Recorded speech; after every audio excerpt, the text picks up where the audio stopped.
So, when last we left the party of Blue Harbor, Bophades, the party had traveled across the sea and landed on the continent of Derosa.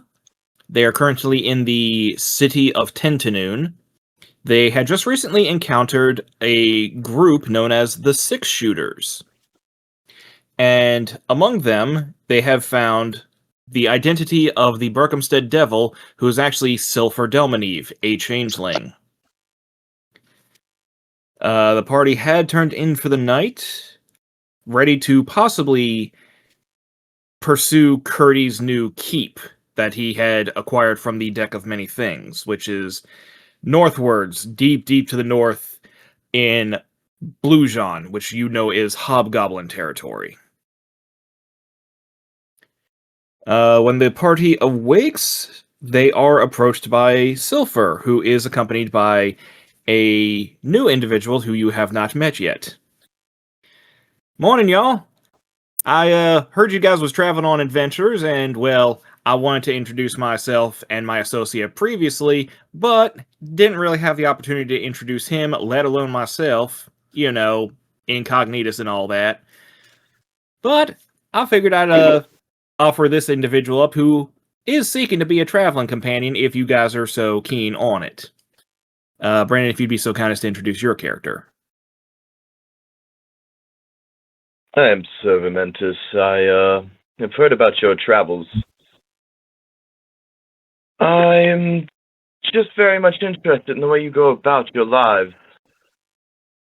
Just your ability to choose a path and make it.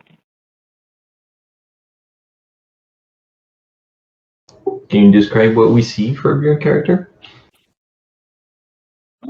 At the moment, I just look like a high elf with very basic clothing on. Nothing that can indicate where you come from, just a random high elf.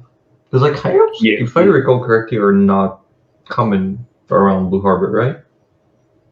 Not super common around Blue Harbor, and in Tentanoon, this will be the first elf that you have seen since you've come to Derosa. Yeah, in Tentanoon specifically. Okay. All right.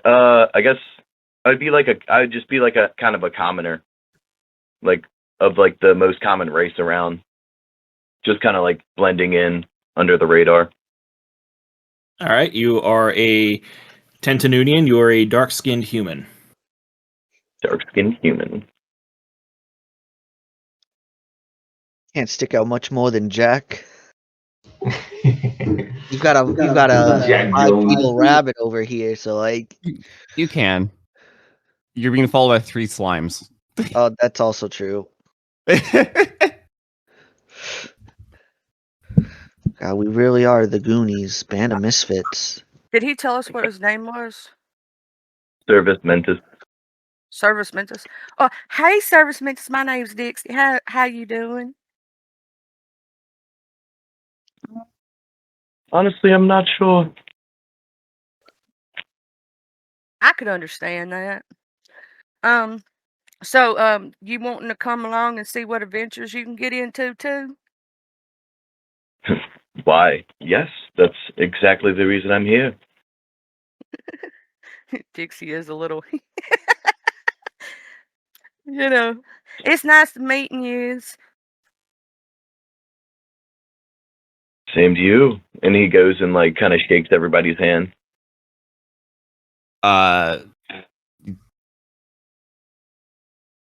Dixie points at him.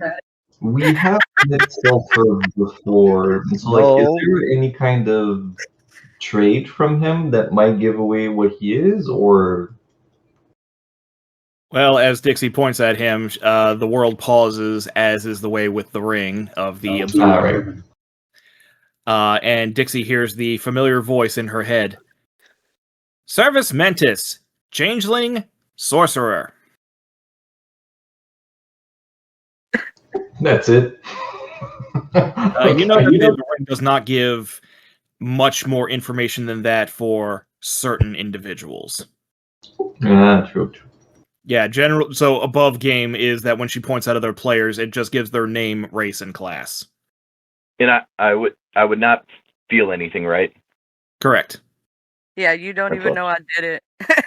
I'm Just the know only. that you're pointed I'm at. the only one that knows when I point. I actually have to, if in case, let's say this happens in the future, if I want to tell the party, I can. You know what I'm saying? have. What I found out. They know I You have have the to. ring. You know, Mhm. because I've used it multiple times around them and have told them what the ring has told to me, right? But I can choose to do it or not. I had completely forgotten about it.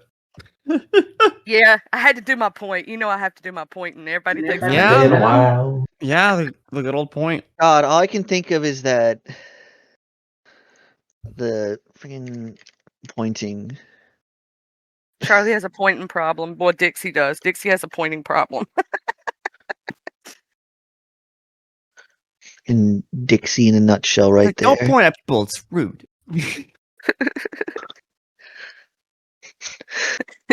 Yeah. All right. So the party is still in 10 to noon. If they want to do any last minute things, if you want to talk to Silver about anything or the 6-shooter gang. Any specific shopping that we might need to do for Blue Harbor? Like anything that anyone said, oh, that might be good if you can get this from DeRosa for Blue Harbor? Not to the best of my knowledge, but since you have been to 10 to noon now, you do have that keyed into the Helm of Teleportation. Yeah, I pick up True, a true. rock and etch 10 to noon in it. Or something. Mm-hmm. Still find it funny that Jay created that one area knee joint. Yep, that's where you guys are headed. Knee joint. Yeah. Yeah. He did it into reality when time was raveling, Mm-hmm. and then rolled a card that allowed it to actually be his fort. It was not a real place. It became a real place. Mm-hmm. Finally came out of God's rough drafts folder, also known as Australia. No. In our Wild West campaign where we all had guns, he lied his ass off about Lots of there stuff. being this town called Knee Joint, because there was one that was called like Elbow Joint or something. Elbow bend. God. Elbow Elbow bend and knee joint. So he made a fake town called Knee Joint, and we were doing something with a town lost in time, and when time was like re-raveling itself for this correction that we fixed, he seeded the Knee Joint into reality. Oh my God. This man lied to a door to get it to open. What the fuck? Yep. That was an ability he had. How? Yeah, when you roll like 38 we were on using it. the martial prowess rules, which is a little boost for martial characters that I think starts popping up at around level 13. Mm. Yeah. Which character was it his that made a rock think it was really sentient and real? That was the same character. Oh yeah, that same character also made a rock think the rock was real, and the rock had feelings and all this other stuff. Well, the rock was real. He just made the rock think it was magical. Yeah. he lied so good that he could tell you the sun was blue, and then all of a sudden it would become blue. To a limited extent, yes. Yeah. I'm just making a joke about it. He was good at lying. He'd make you, really good at it. I was gonna say, up is down, and then just like grab onto something.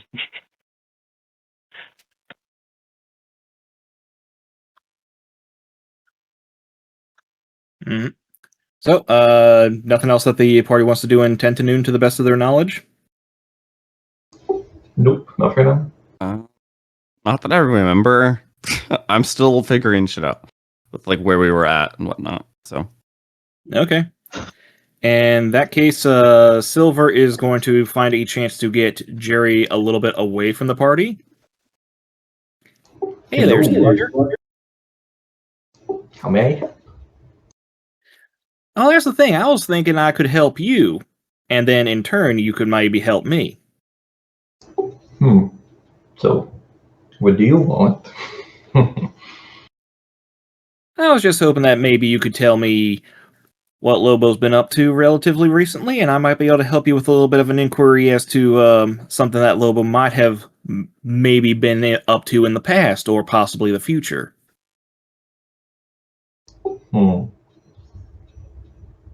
Well, the most recent thing that's happened is that basically he is helming, like he's major domo of our company in Blue Harbor, so he is managing most of the shit over there. Hasn't moved much since, but then again, in the most recent things that happened, after losing his wing during the war, one of our friends gave him back wings. So there's that.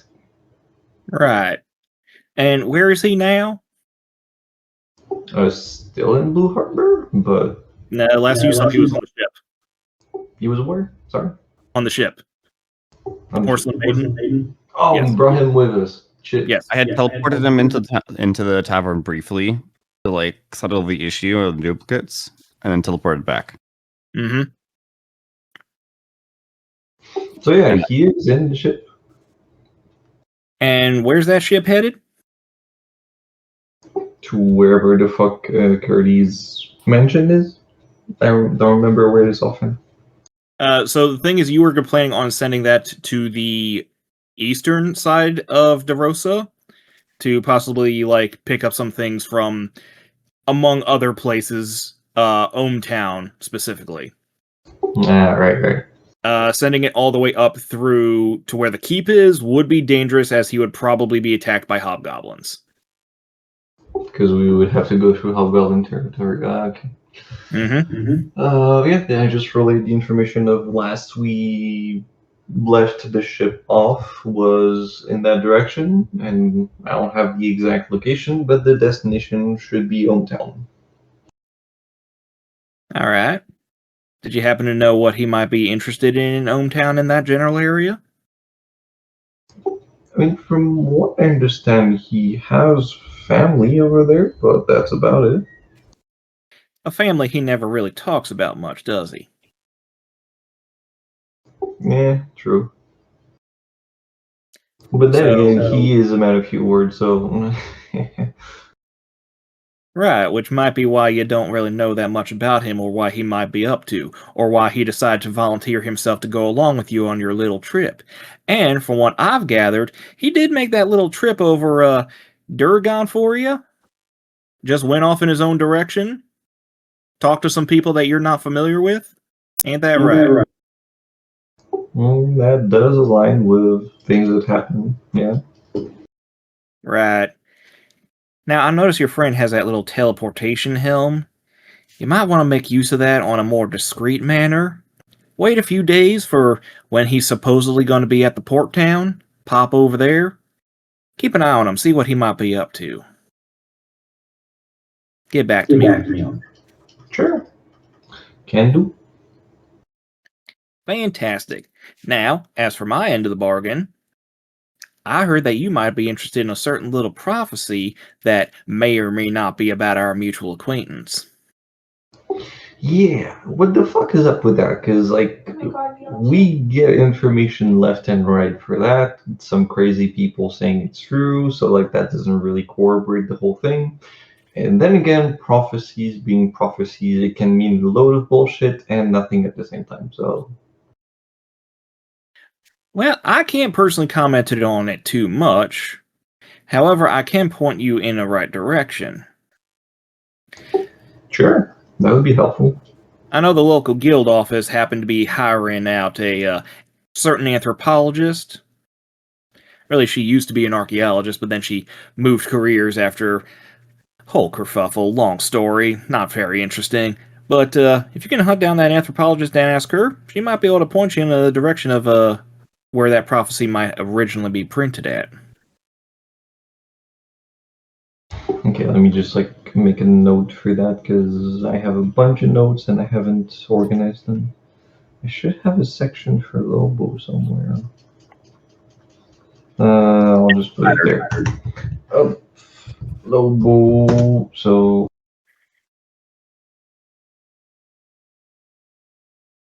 that's not the town hall. The guild of what? Yeah, the local guild hall right here in Tentanoon is employing what Silver is calling an anthropologist, and she's basically saying, "Go talk to the anthropologist, and she'll maybe point you in the right direction."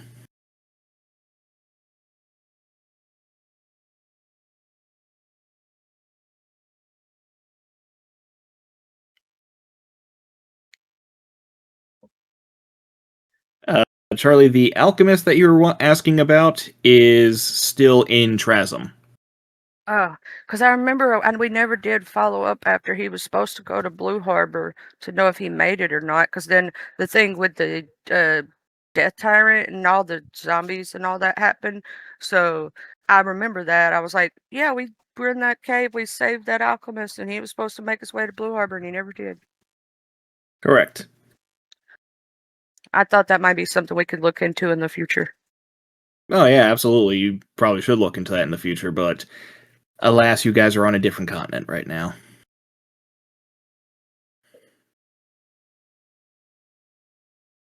But so yeah, the party has the lead on the prophecy, or the party can start making their way northwards to find Curdy's Keep. Well, let's do the other stuff since Curdy himself isn't here. Jay isn't here because I think he would want to be here for that. Do y'all agree? Yeah, Yeah. be kind of weird. Just roll up into his house before he does. Yeah, I know, right? Nice trip, bro. We're just sitting Don't there mind waiting if I do. when he comes back. Don't mind if I do. Love it. Boots on the couch. We already claimed the master bedroom as our room. Since he's the last one there, he gets to pick the one in the basement. Bro gets the 10 by 6 foot bedroom.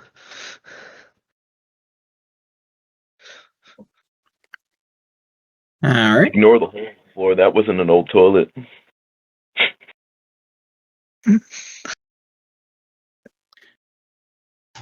Okay, sure. Then yeah, if everybody is like about to get ready to leave, then I guess Jerry would go to the guild hall and try to contact the anthropologist.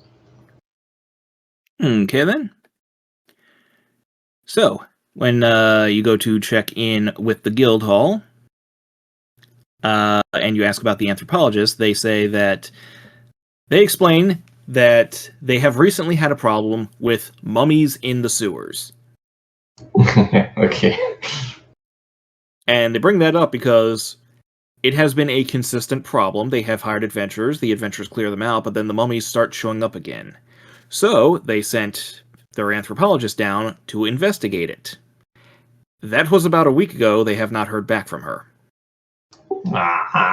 So we have to go get the anthropologist. Okay. Kids, I need you. I'm calling like the party saying like. He's asking for the kids. Yeah, I'm just like Children. Really, you don't telling need whoever to. is in the guild hall at the moment, like whoever gave me the information, say like hold it, I'll bring the party, and we'll like go on a rescue mission for that person. And then I just like we don't have any ways of communicating long distance, right? Because I don't have sending, I believe. I do have something, and we still have the stones, right? Do I have one of the stones? Let me check. Soul coin, merchant skill, coconut brooch, intellect fortress. Nope, I don't think I have it. So I do have sending.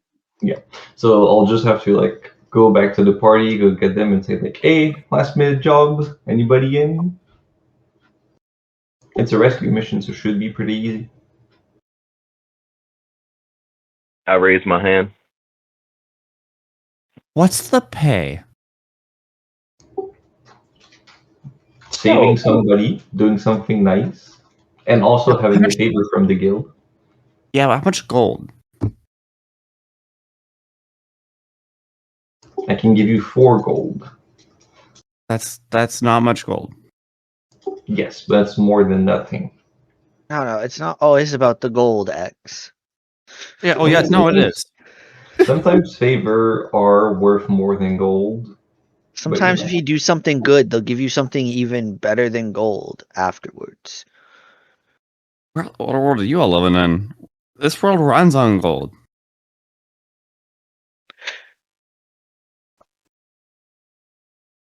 Anyway, it's a pop in, pop out. Want to come or no?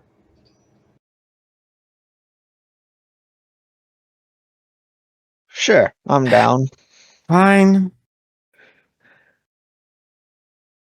Okay, then I guess whoever is down to come, I'll bring them to the Guild Hall and then like ask the. I assume that was a front desk person to debrief the information that they have on where were their last whereabouts. She was last sent into the sewers to investigate the mummy problem. So, Yeah, that's it. So Lots of MILFs down there. a week ago, mhm. and it's somewhere there. Okay.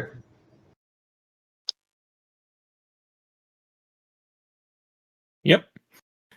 So, I am recycling a city map that you can just assume is the sewers for the time being. No problem.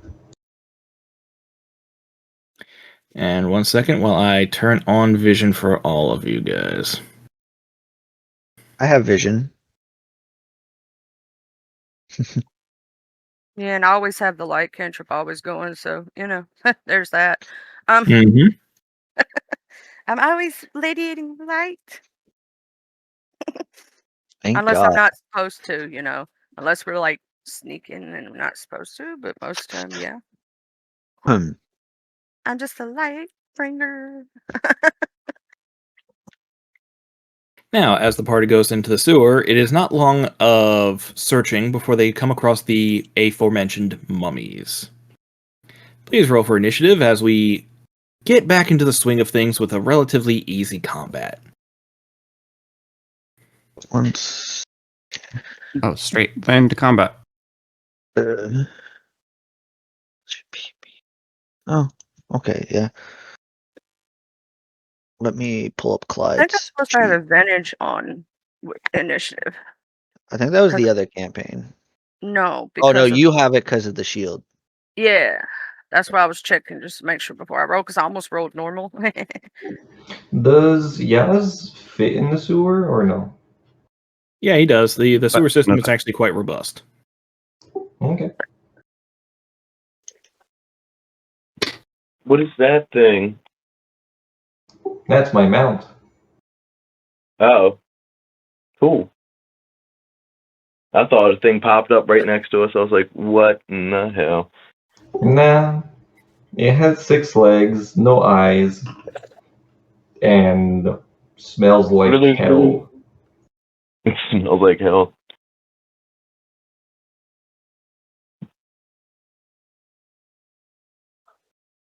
Sorry. Are the slimes the people next to me, like in the same row as me? Yeah, You you're guys- surrounded by Uzi boys. And then this is our cleric, Bunny. What's Yep. the bunny? I'm a spellcaster.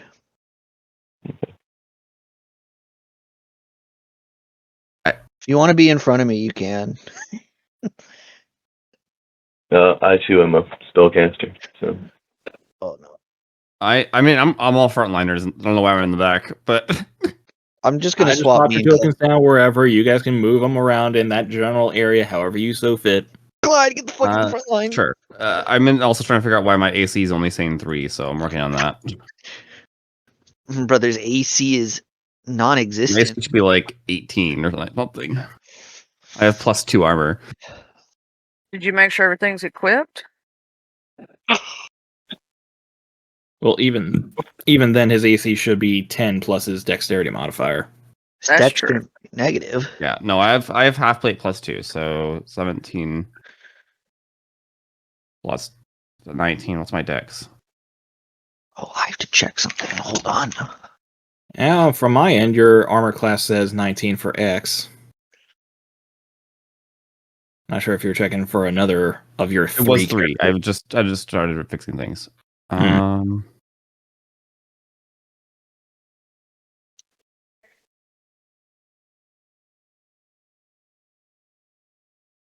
My AC should be 21 actually, so that's not right.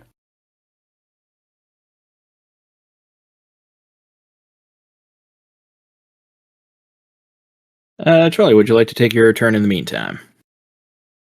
Uh-huh. Oh. I'm good. Wait, doesn't Vel go first in terms Yeah. of initiative? While he's sorting it out, Charlie can Oh, take yeah. her turn Right. real quick. Oh, good. Right. We're good. Okay. Okay. It is right. It's right now. Okay, spell's turn. Okay. Woohoo. So we see ghouls on the street. In the sewers, you see the mummies walking towards you from primarily down here, and also you can start like hearing them from coming down these other areas. So, like, the X streets will in roll general. an oozy shoulder, like, really should have done my workouts this morning. All right, here we go again. And pull out Squelch and Shark Bite. All the weapon names. And I forget which one's first.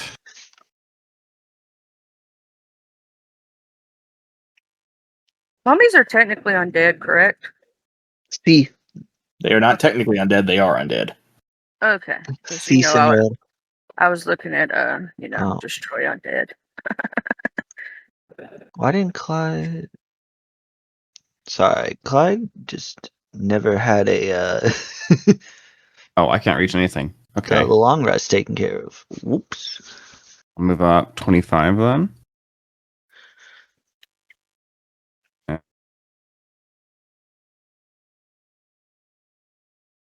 Guys, I have like 30 features. I don't. This is gonna be a slow first session, isn't it? Everyone's getting back into the swing of things.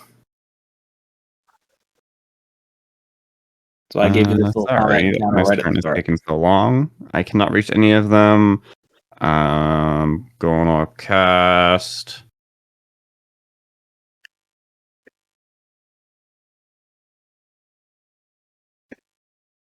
Been terrible. Oh, no. Okay. Well, I can hit 3 of them. I'm gonna cast Shatter up here, I guess. Whatever. Okay. Just to get something out. Let me long Sounds safe, rest. right? Yeah. All right. Do this first so that everything's reset. Okay, those two guys rolled a 19, but then those two guys rolled a 1. Okay. Do.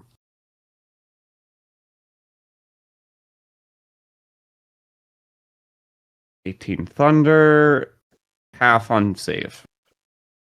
Gotcha. And I've moved up. I'll call for Mao to join me in the front, and that'll be my turn for now. Okay. Charlie? I was debating on, but I don't have the ones up top are too far away. So yeah, I'm not gonna try to do the channel divinity yet and try and get them closer to me. Let's do my movement though. I got my 30 feet. Or is it the one right beside it? I think it's the one right beside it. Let me make sure I'm right. No, yeah, either or. And then I'm actually just gonna do a where's my list? I'm gonna do a cantrip for right now. Save spells. And do where's one was it? Okay, I figured it out. What was Okay. it? That's good. Okay. Where to radius? What was that one again? Each picture of which was you can see the goal range. Must succeed on the fastest decision what the wind is. Okay. I'm gonna do fire. Okay, I'm gonna do firebolt. Okay. I'm gonna target that one. I gotta make sure I target him first. Firebolt. Attack. 25 hits. Damage. Normal. 15 damage to the guy that I targeted, which is up here. Okay. This one right here. Feel free to apply it. Okay. Wait. Does it have the apply button? I don't see the apply button, and I have him targeted. All right, no sweat. Yeah, I can't. Don't have no DM thing over here to be able to do it. I forgot I have expertise in arc. Okay. And that'll be my turn for right now. Because I'm waiting till they get closer, and then I'm gonna do the turn undead on them. They're too far away, the ones at the top, and I want them to get I want them to try to rush me. I know that's gonna sound crazy. I may take some hits or whatnot, but if they're a certain challenge level, I can just right out destroy them. Yeah, because I'm 5th level. Woohoo! 7th level. Yeah.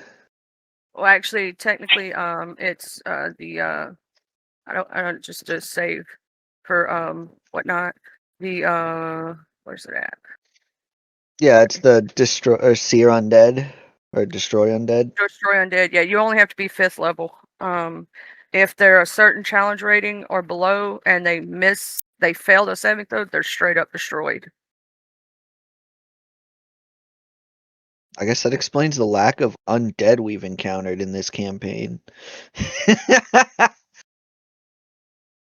I don't know what you guys are talking about. I threw an army of skeletons at your asses before. Yeah, I don't You think all got wiped out. Was I there for that? I don't Probably remember. not. No, you are not. Well, that I was guess I'll, crazy.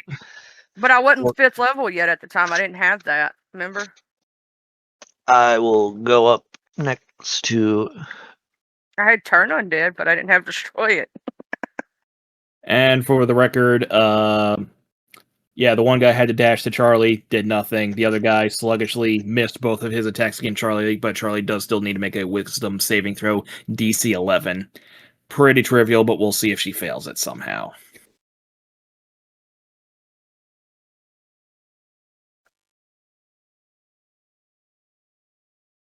Charlie, you're muted, by the way.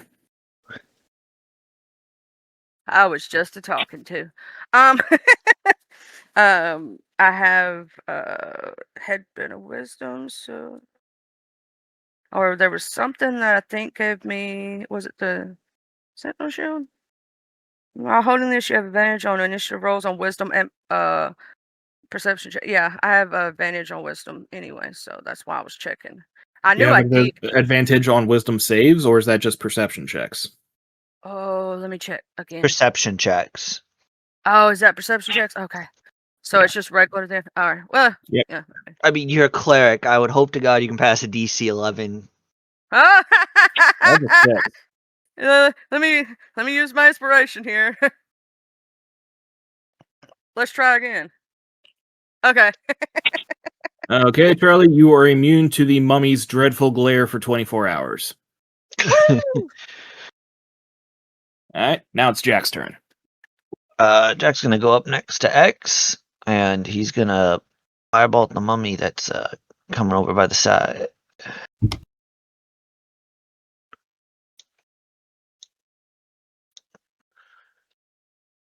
A 21 hits, I'm guessing, right? Mm-hmm.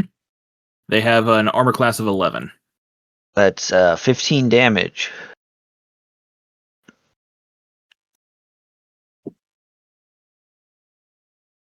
And that will be my turn. Brandon. Do I have a melee? I'm gonna target this guy up to the north with a sorceress burst.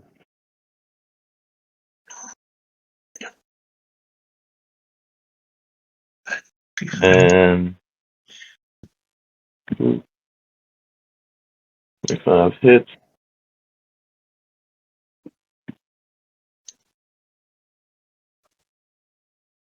For 4. Okay. Was it this one you said? This guy up here. All right. There you go. Val, it's Mal's turn. And then Clyde's up next. Clyde will be not my problem. Oh, all right. I have Clyde. Sorry. Yeah, we split them up so that I'm not running 3 characters in combat. Because it was just your turn again. Your turn again. I'm gonna move up to take this spot. With my swords out, and we're gonna start with You're controlling Mao. wrong character. Mao is gonna not shit. And not be able to reach.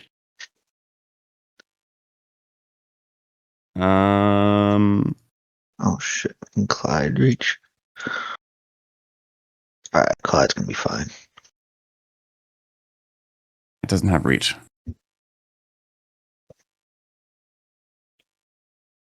Oh shit. I mean, you could dash if you so choose to for your turn. No. I'm gonna throw a javelin. I'm gonna Oh. throw 2 javelins. Boom. Let's start with this guy.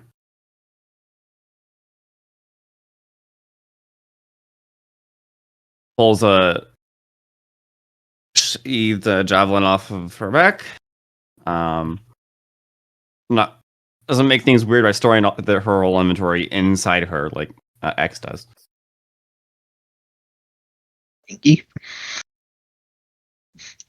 Attack roll normal.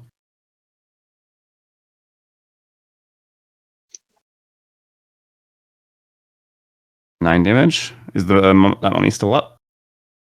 Yes, he is. Again. 14 hit. Yes. For another 5.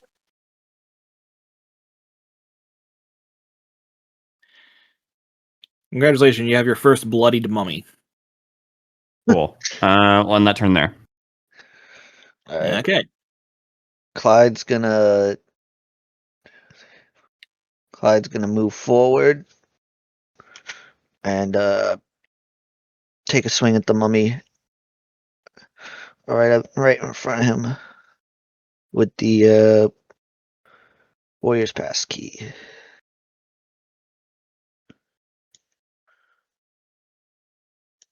That is genuinely impressive.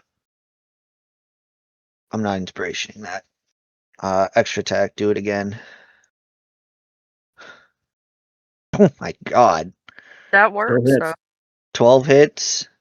R class 11. For 7 damage.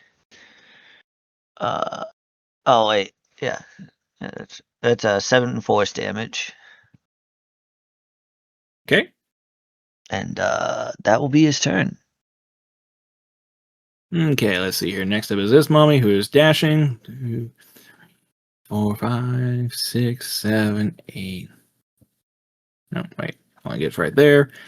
And this mummy who is also going to dash.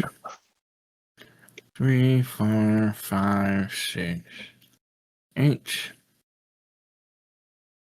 Jerry's turn. Yay, so use Yas to move up into melee.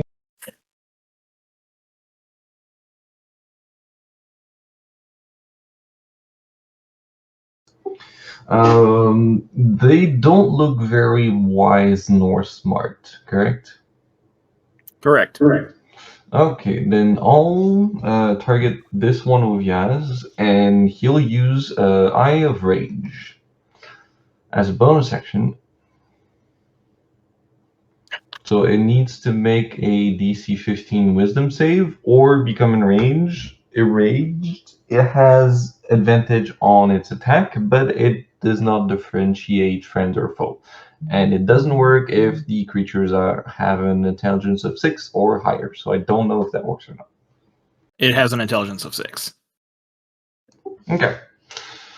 So it doesn't work. Anyway, mauling the dude that's right next to Dixie. So 1 bite attack and 4 claw attacks. Advantage because Dixie is an ally.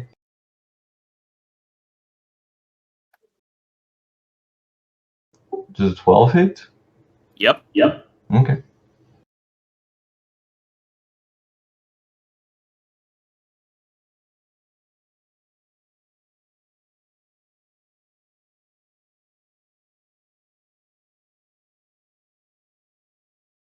You're right there, Coco? Yeah, just trying to figure out why it's not proposing to roll the damage. Did the Mickey attack fucked up? Might have. Shit. I don't remember what it is. Okay, I'll just roll all of the attacks first, and then we'll see.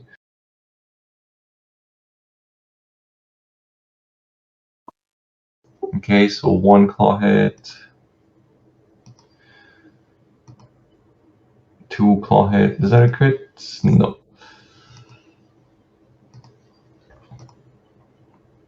Fuck, it's advantage. 10 misses? 10 misses. Okay. And last claw attack, 15. So that's 3 claw attack and 1 attack. I'll just have to figure out what's the damage on that.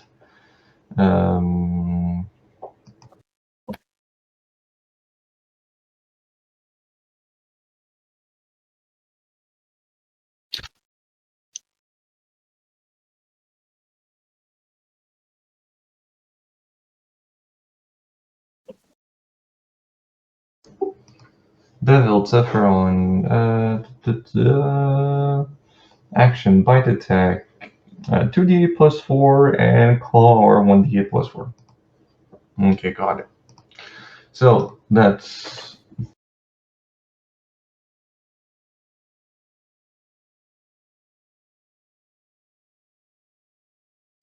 it's 10 piercing from the bite, and I'll just roll all of the damage for the claw in one go. Alright.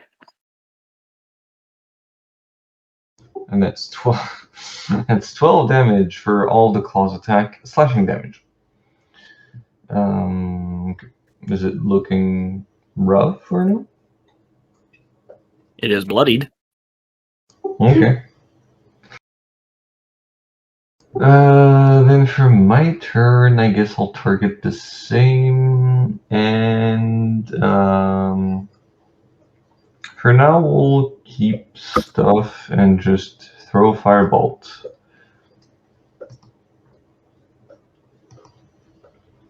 24, that's not a crit. Regular, that's 12 points of fire damage.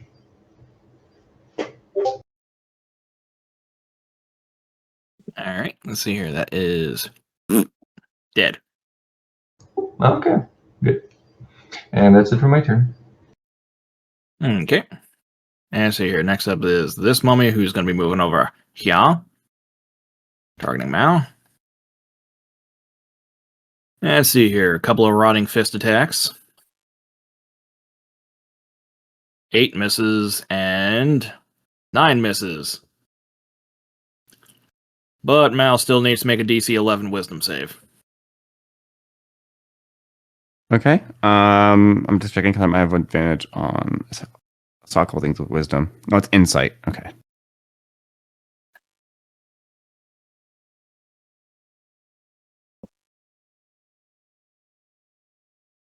Oh, that's an ability check.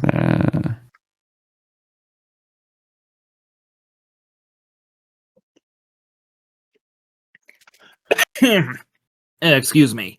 So Mao has the frightened condition until the end of the mummy's next turn. Which one? This one.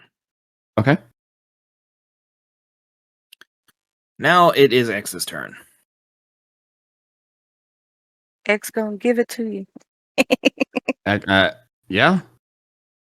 The idea. I was thinking about some crowd control though. I'm fixing a crowd control. As soon as it's my turn, I'm fixing to do turn undead. Oh, that'll just make them all run.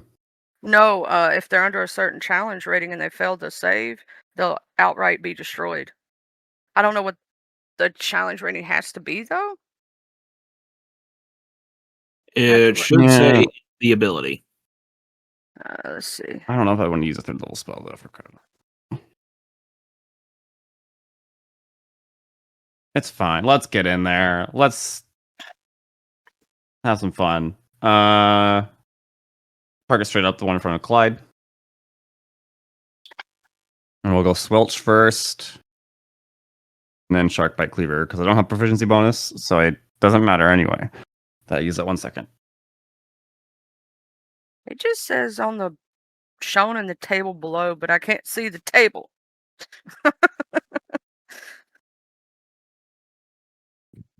Um, 13.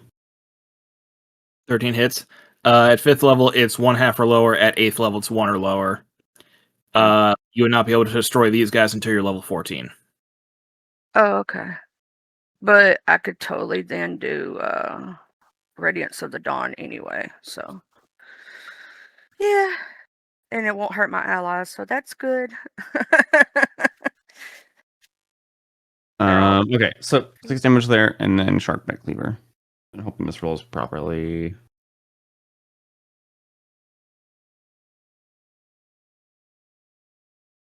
No, it's not. But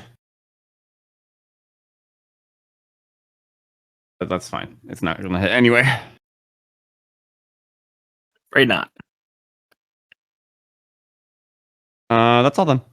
Ash, no.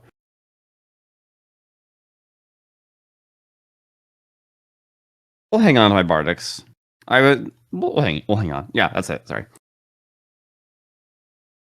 Yeah. I'm gonna use my free usage of the Oh God, the sun. Yep. They all need to make me a DC 16 Wisdom saving throw, or you could just do one if you choose, whatever your choice, DM.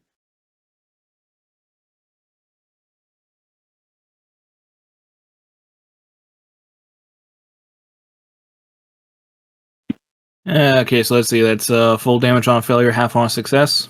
I'm gonna go ahead and roll the damage right quick. Please do. 21 damage. All right, then. Just gonna get rid of this real quick. Yeah. I didn't even really have to do that. I could just set anybody as long as they're 30 feet. And they all are. So You now really I know just got that flashbanged. Turn Undead is really not going to get really powerful until level 14. Because most things ain't like that are undead are not going to be under 1/2. All of your current level. Yeah, well, there's the chart's there, but I can't see it on my sheet, so therefore I don't know. But thank God for Eric telling me that. Level 14, I get if they're a challenge rating of 1, and so it, just depends. Like if it was undead rats or something, I could kill them all at one time. I think skeletons are 1/8, so you would have gotten those guys. Okay. Jack's turn. All right. You know what? I'll step up. I'll step forward one more. Find another mummy. Hit it with the fireball. That's a crit. That is 33 fire damage. Ooh, crit. Oh, dang. Spicy. That's straight up dead. I ain't nothing. They ain't got enough health. That's spicy. That'll be Jack's turn.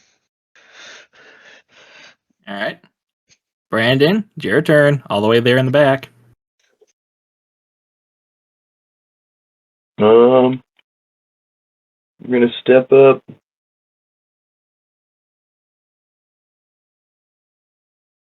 And we're gonna sleep.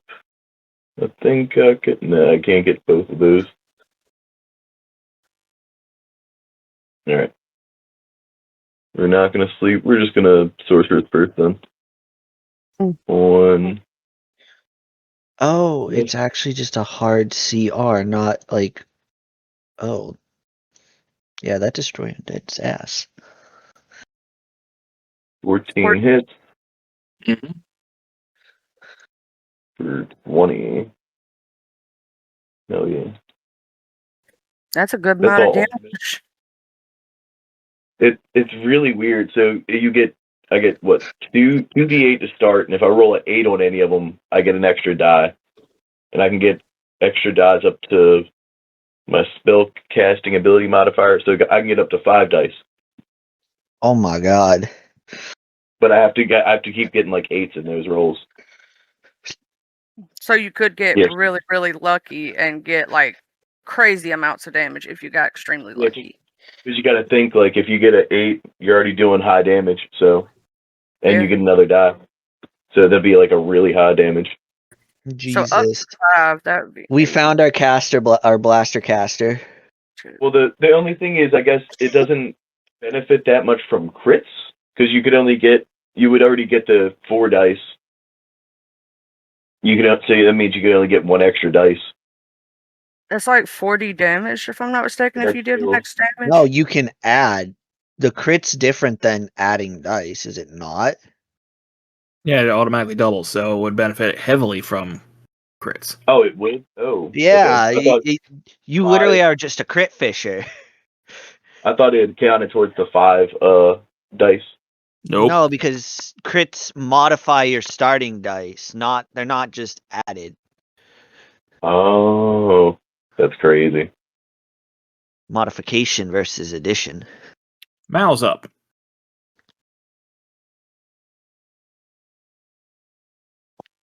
And damn, Yeah, I no, should you're have muted. Thank you. I can't move closer, so I guess I'm just stuck right here. It's fine. No javelins are out. I'm gonna pull out the long greatsword off the back, and it will burst into a glowing light as I slash right for the head. Which one of your characters had the Zutsu? The what was that? Do this twice. Lightsaber. Yeah, the lightsaber. His paladin from Big Sleep. I remember that. Lightsaber 15 noises. to hit. This does the max damage. I'm just gonna click damage number so I know what it is. So 2d6 plus 3. Okay, so that just does 15 flat. Alright. And that guy's dead. Does it? Oh, that works too. Given it's the great sort of sharpness with the severing, it severs the head. Mm-hmm. And Clyde's up. Uh, I'll move these guys out of the way for you because they ripple out of existence. Clyde will charge on forward. But can I do a perception check to see if there's anything weird about that or something? You can do an Arcana check. Arcana check? Do you want me to help you with the Arcana check? 21. Ooh. So these things, that ripple effect is very similar to something phasing out of this plane of existence. However, you get the feeling with the 21, those things are displaced by time. By time. Mm-hmm.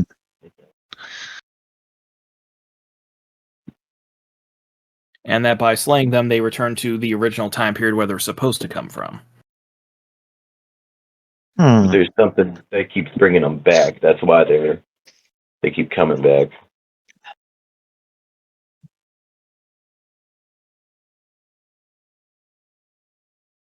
Just ready that up. Clyde's just gonna charge on in and take a swing. And Christ.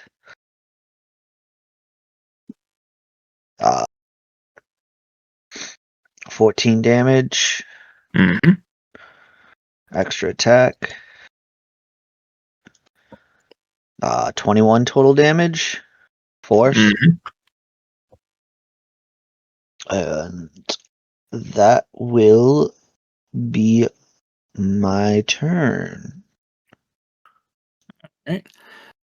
Let's see if one of these losers can hit you guys and roll above a 3.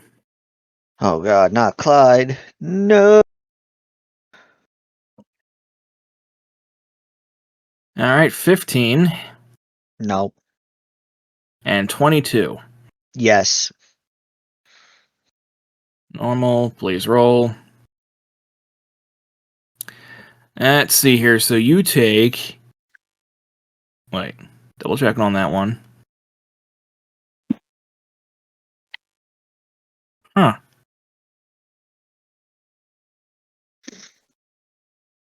That's a weird...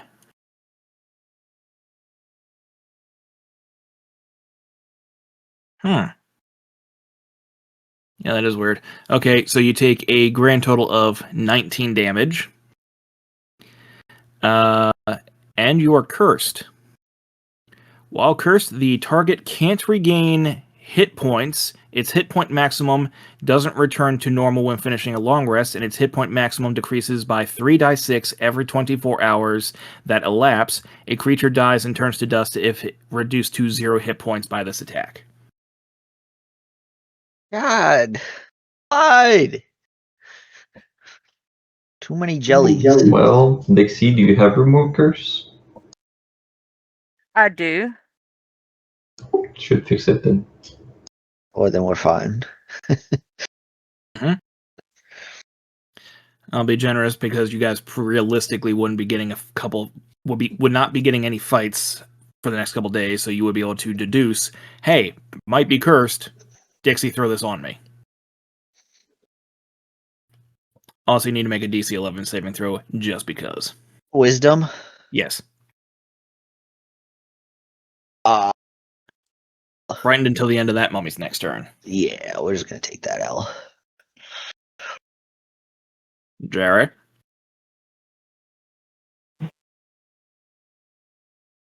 Coco? Coco. Yes. Jerry's turn. Ah. Sorry.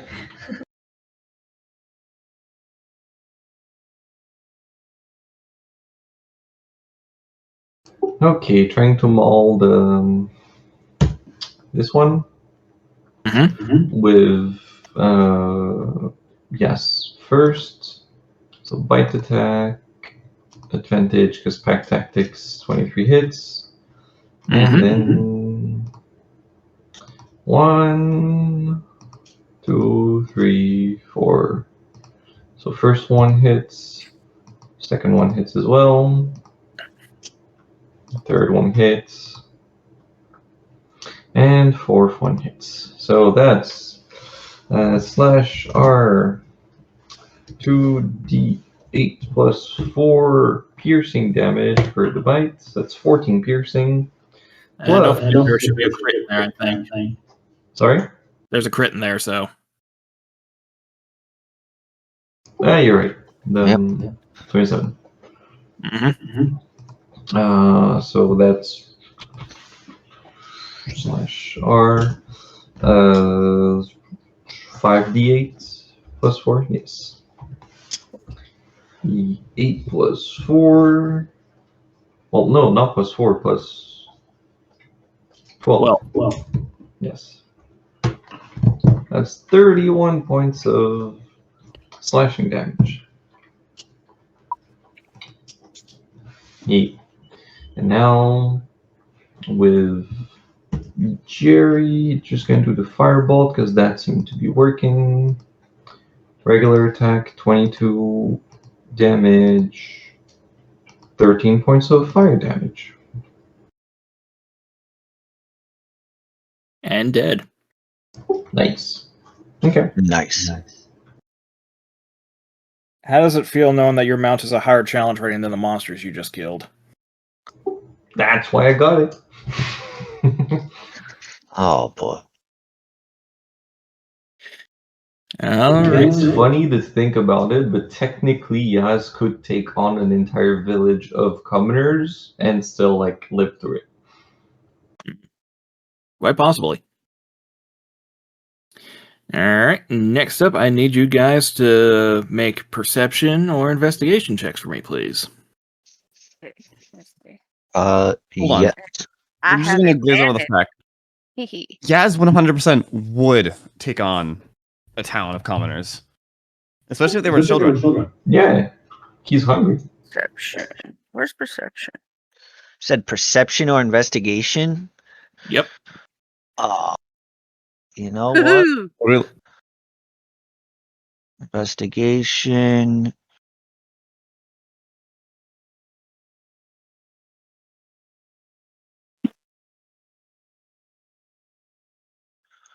We're rolling really good today. Clyde's got a 19 in intelligence because I forgot Clyde has the headband of intellect. Is the headband of intellect. Clyde is. Dude, no, because when you take it off, he has an into 4. Oh. Understandable. May God have mercy upon his soul. Yes. Okay, so while Clyde rapidly goes through the tunnels, looking for anything distinctly out of the ordinary, he's moving at a very rapid pace. Meanwhile, Dixie and Mal in particular hear a certain mumble, a muffled cry from distance, so the three of them happen to be finding the exact spot at the same time of what seems to be a cave-in. Ah. A lot of rubble, a lot of large rocks blocking the sewerway.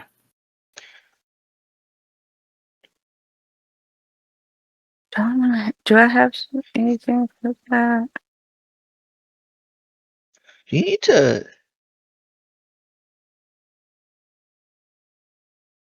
Oh, you do need to be able to see. Damn. Misty Step not coming in clutch. So you said we heard cries Yeah. Yeah. from within the rubble? I Yes. assume? Stop it! Come on.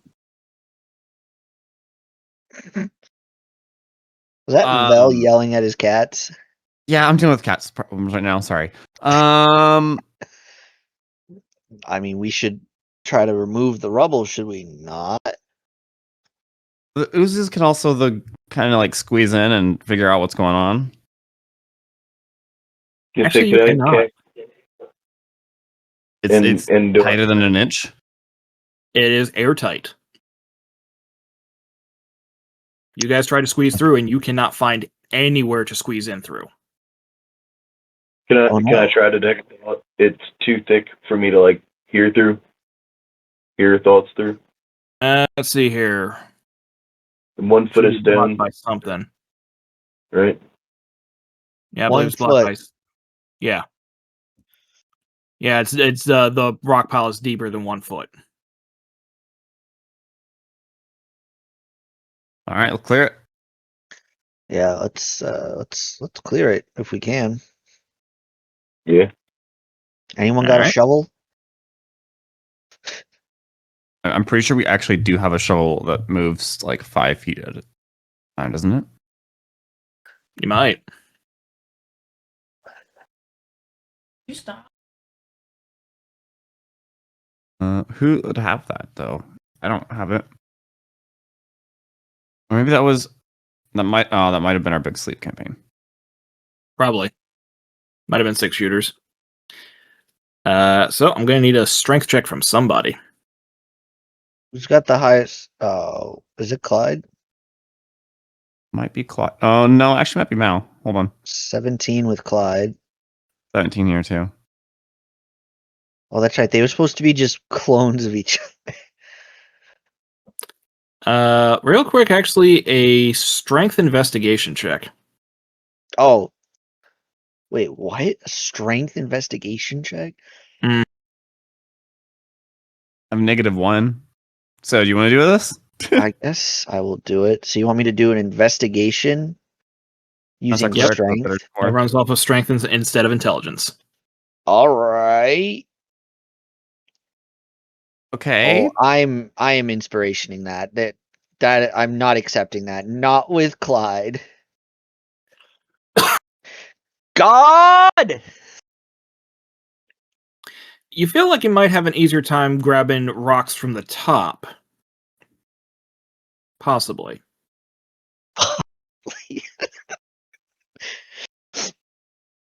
Thank you, Clyde. Thank you for that insightful knowledge. I guess. Do you want just Clyde and Mao to both kind of just start moving rocks from the top? It's up to you guys. Anyone else Um, got an opinion they want to voice on that?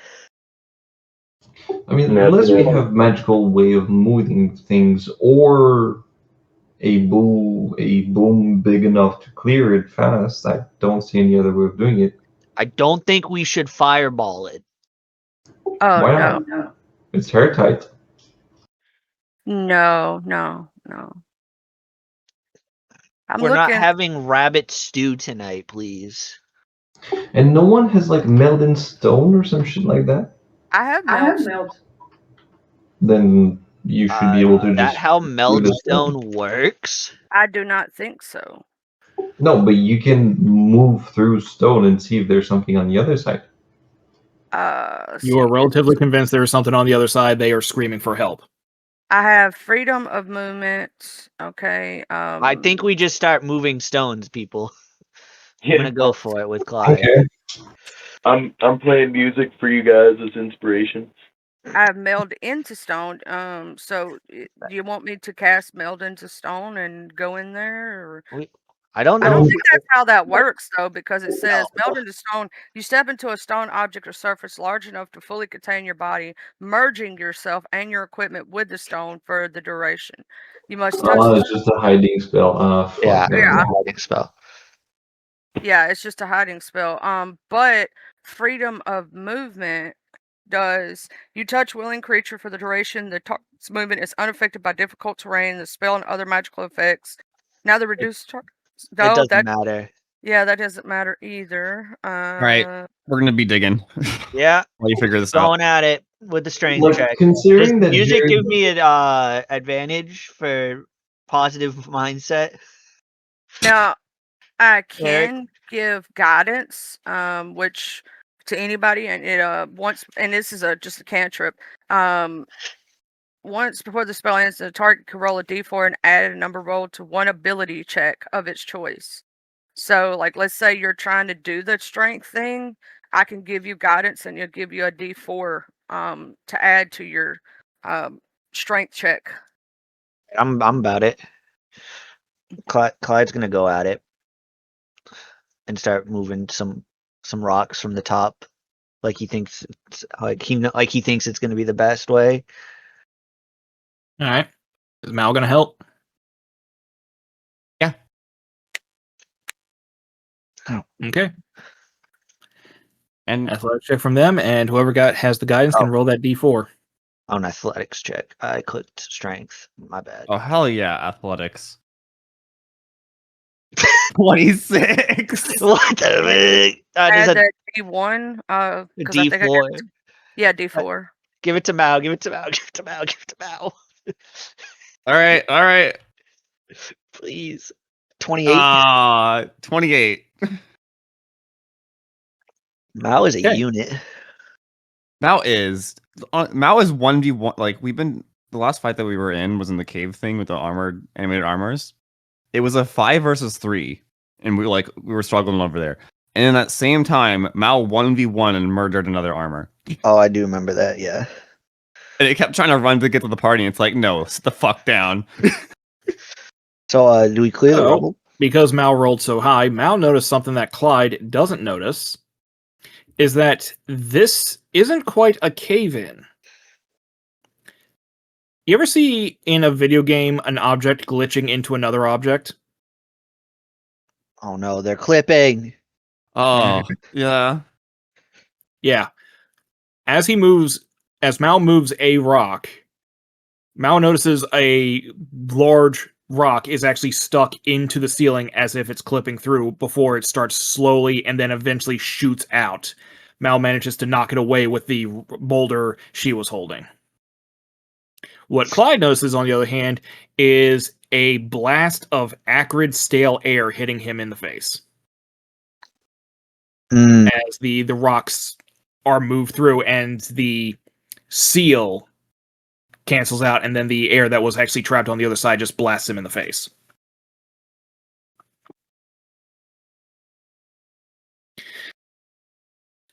Shortly after that, the oozes are able to move out enough of the rocks that a person is able to emerge from the other side of the cave-in.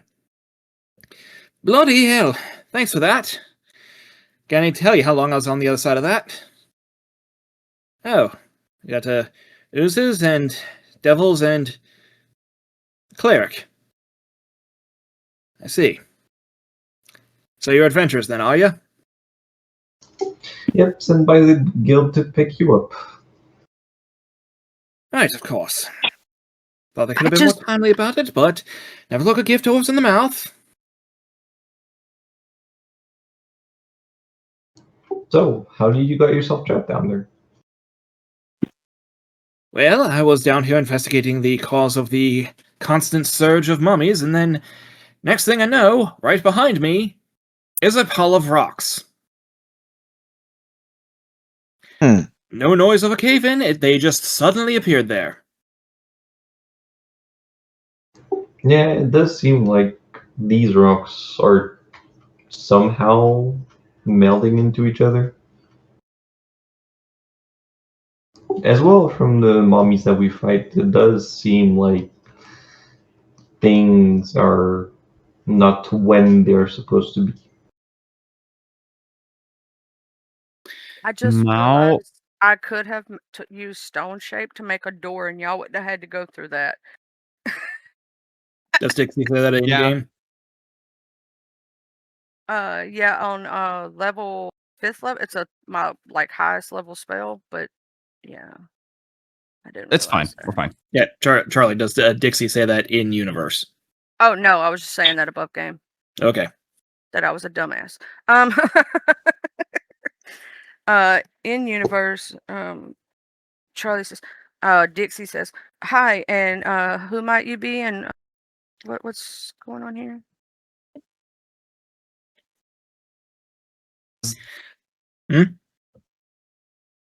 Sorry, Charlie, you trailed off there. Archaeologist. Did you have something else to say? Oh, I was just gonna introduce myself. Hi, I'm Dixie, and you might be Sir. You know, just a regular introduction. Well, ma'am, it's Miss Mary Trickle. Oh, Mary! Is it Mary? She just said her name was Mary, yeah. No, I was thinking, was it Mary from the lady from the other game? Does she has a cowboy hat?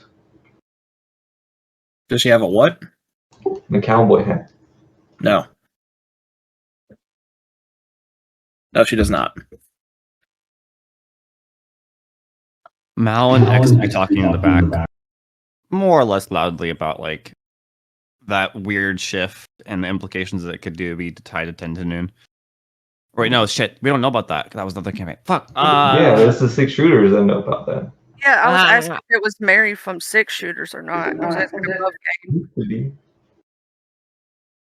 Oh. You remember Undead Mary, the one that reason that Yeah. Aaron's character jumped into the fire because y'all got Mary unalived? No. Well, okay, maybe that, yeah. Like, And No, as soon as the guild one said, like, we're gonna get a quote unquote archaeologist. No, it's not an archaeologist, it's Mary, I miss Yeah. her. anthropologist, right? Yep, everyone has been calling her an anthropologist, except for Silver, who said that she used to be an archaeologist before switching careers after a quote long story. Oh my god.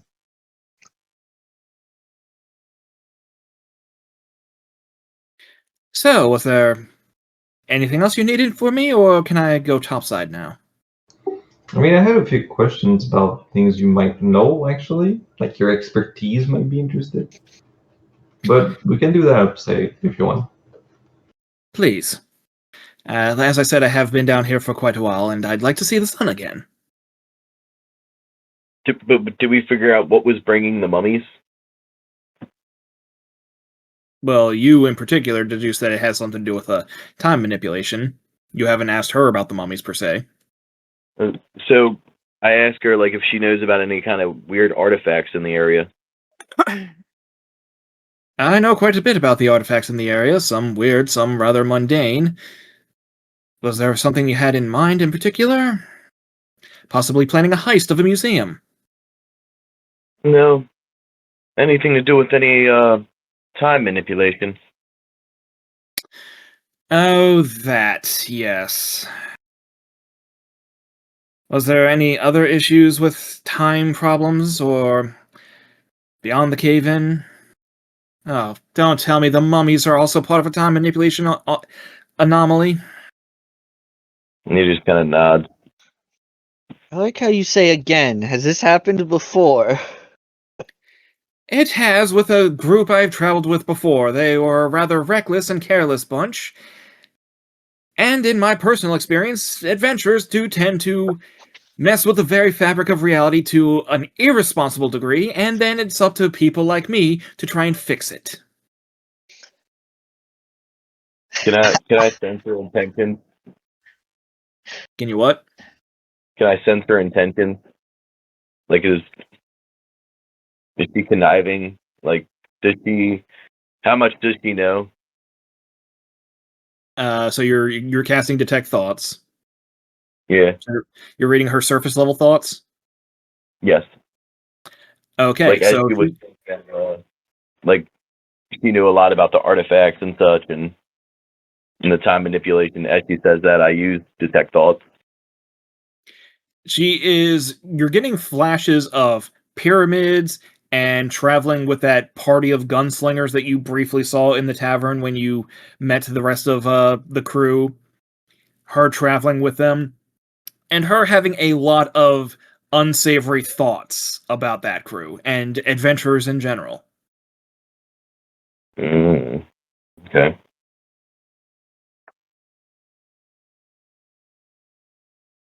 Understandable. Have a nice day. So you're not getting the impression that she's conniving, you're getting the impression that she is a responsible person, very frustrated that she is constantly in the presence of people who are grossly irresponsible, but yet in technically a position of power. After the surface level, I dropped the spell that or detect thoughts. He just wanted to see how much he knew, or if like he was involved in it, and then like he's satisfied. Yeah, so you get the impression that she might be involved in this, but not intentionally, and she is actively trying to fix it. Yeah.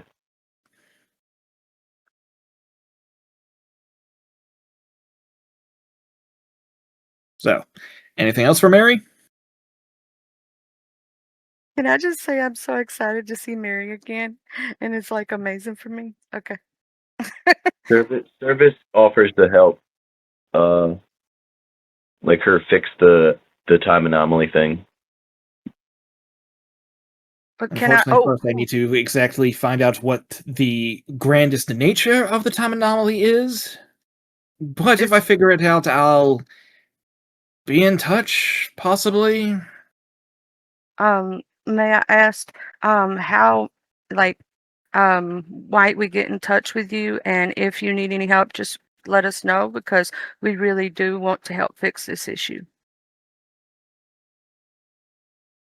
She kind of strains a smile at that one. I'm sure you do. I as I said, I will be in touch. I will find some way to contact you, or heavens know, another adventuring party to assist with this one, because for some reason only adventurers can seem to get things done. It's a terrible world we live in. Not the most optimized one, but so far it's the only one. Anyway, quick question: do you have expertise in prophecies? In sorry, what? Prophecies? Prophecies. Yes, I have some knowledge of some prophecies. Mostly my strength is for ones relevant to Derosa, founded in Derosa, particularly with Tentanoon, but some relevance in other such nations. Did you have any in mind? Well, I have one in particular, and the person concerned is supposedly from this place. So yeah, I just wanted to like double check with you if it sticks as a real one or if it's a bullshit one, like if it has any claims or if it rings any bell in terms of structure or anything. So yeah, and I'll just like recite her the prophecies because I don't remember on top of my head, and then ask, yeah, that's Actually, the thing is that you have the only thing that you know about the prophecy supposedly is that it was by a cult that worshipped devils and was supposedly something to do with either saving the world or destroying the world. yeah. So we don't have the exact prophecy. And that does sound somewhat familiar. There is one prophecy that has been much debated about whether it is about destroying or saving the world. Yeah, that sounds about right. And it was dealing with devils, you said? The cult specifically was worshiping devil, and for some reason it was concerning a friend of ours that is also of devil ascendants, well, devilish ascendants. So yeah. Well, I could do some research, or if you're feeling particularly adventurous, I know that there is a temple to the north of here that supposedly had something to do with devil worshipping cultists. You can check there and see if they don't have the prophecy itself etched on the walls somewhere. If not, then whenever you're finished with your adventuring, I probably would have found it in the library somewhere. I mean, I'll turn to the group and say like, we don't have anything pressing to do at the moment, so we could swing by there.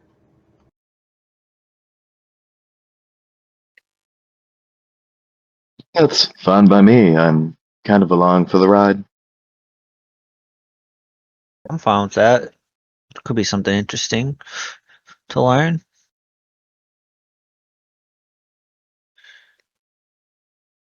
All right.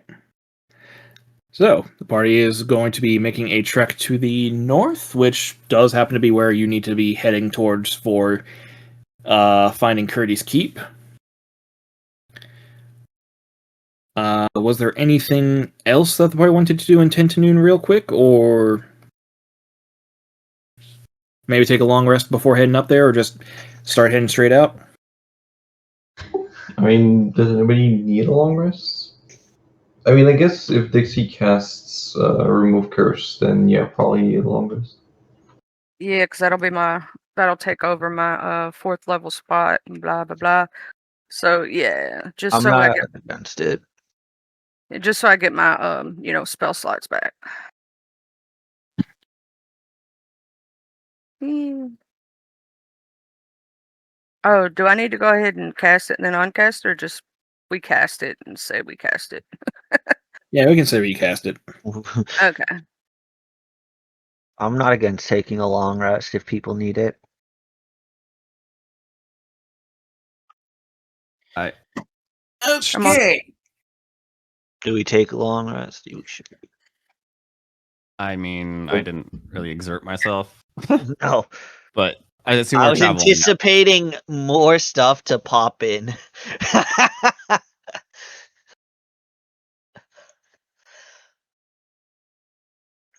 Correction, I was either anticipating more stuff to pop in, or I thought those mummies were gonna have dummy thick HP bars.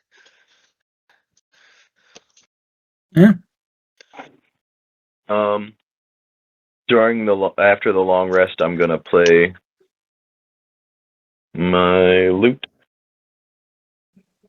and I'm gonna give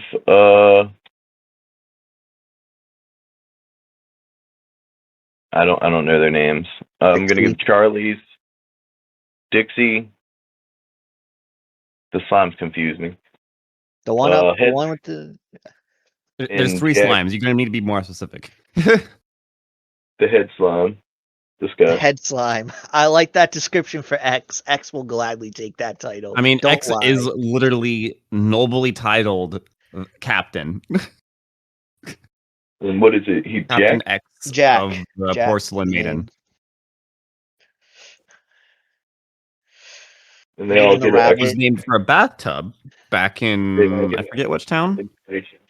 New Press. Oh, New Prash? So heroic we inspiration. get heroic inspiration. Mhm. Yeah, I get it.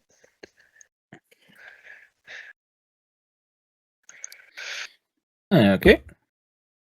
So with that one, the party does start traveling northwards. Party takes the party we're skimming over the fact that you guys would have had to buy rations and water. Don't worry about that. Couple days of sleeping under the sun, but the party does eventually come across a somewhat out of the way structure that does seem to be a weathered temple of some sort. The door, however, seems to be sealed. Investigation on how to open it does find writing that is written in Primordial. I can read that. I think all the slimes can too, right? I know Clyde can.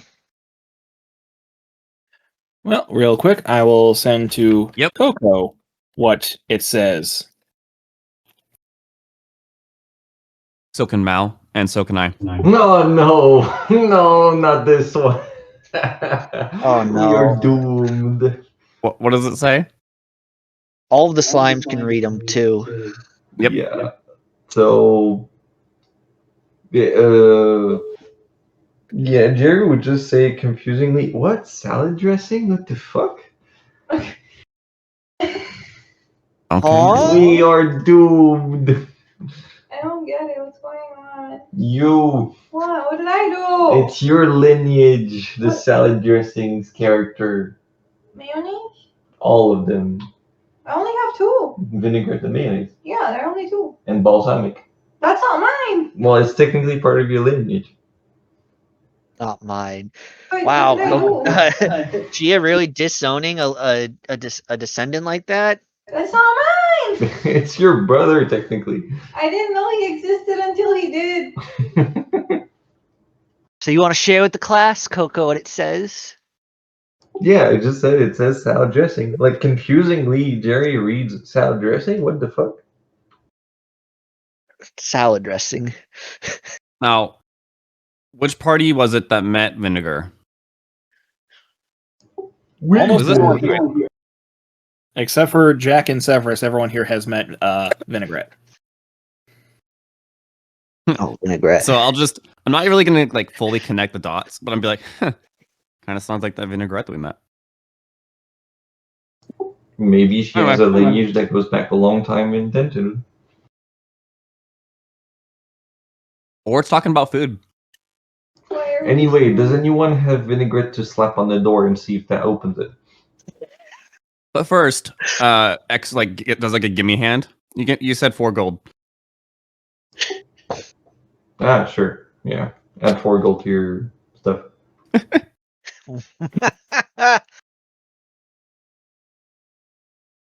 Not gonna forget about that.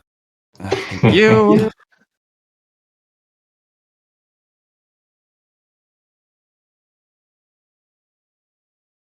So, the party has a sealed door. They need to figure out how to open it. Yeah. Hmm. Let's see. And in Primordial on the door it says salad dressing. Mm-hmm.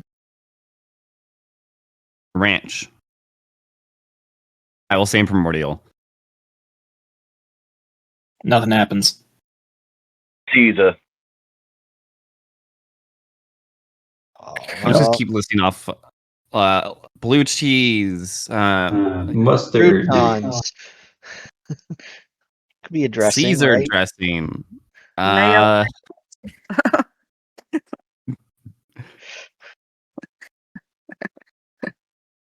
vinaigrette, balsamic. Yes, I guess it should be just When you say vinaigrette, the door starts sliding open. Haha, knew it. Oh, it was connected. I assume the party goes in? No. Okay. No. With that being the word that opens it, gonna be like that. Oh, y'all, do we really want to do this? I mean, we've seen her. He was alright. Yeah, but we nearly got trapped there. It's fine. All right, we'll put you up first. All right, let's go. All right. Can we perception check it? See, like, would be spelled in or something? I could do an Arcana check and see if there's. It seems like there's anything magical about it, about like and one by the edge of the doorway. Sure. I got you. What does a 27 get me? With the 27, you can imagine that the door itself is magical to automatically respond to a passphrase. To deduce if there's anything magical beyond there, such as a trap, it will require detect magic.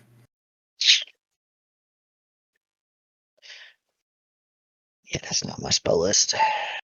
It's not there.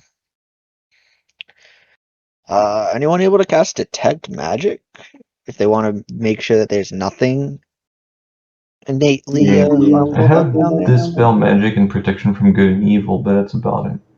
You don't have detect. Yeah. I Yeah. do. Hold on. Wait. Why?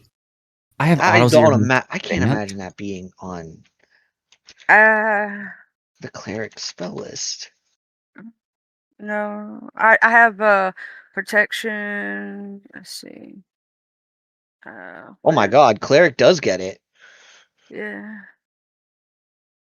I also do have, but then I'd be wasting a good spell slot. Dispel magic. Yeah, like I said, I have this, so if we need to dispel something, I can, but just Detect Magic, if you can cast it, that would be cool. Where's that at? Which level is that again? First. First? Second? I forgot. First. First is detect. What if I peeking? I have the amulet, so I can't be perceived. I mean, sure, you can give it a try. And then, like, could I do some kind of check to see, like, once I'm in, like, if I see any kind of traps to it? As you Like, go I in, just you want to see- step. yeah, Yeah, you step maybe in. step in Nothing the door. happens. You see no traps. All you see is a simple wooden door on the opposite end of the room that you step into.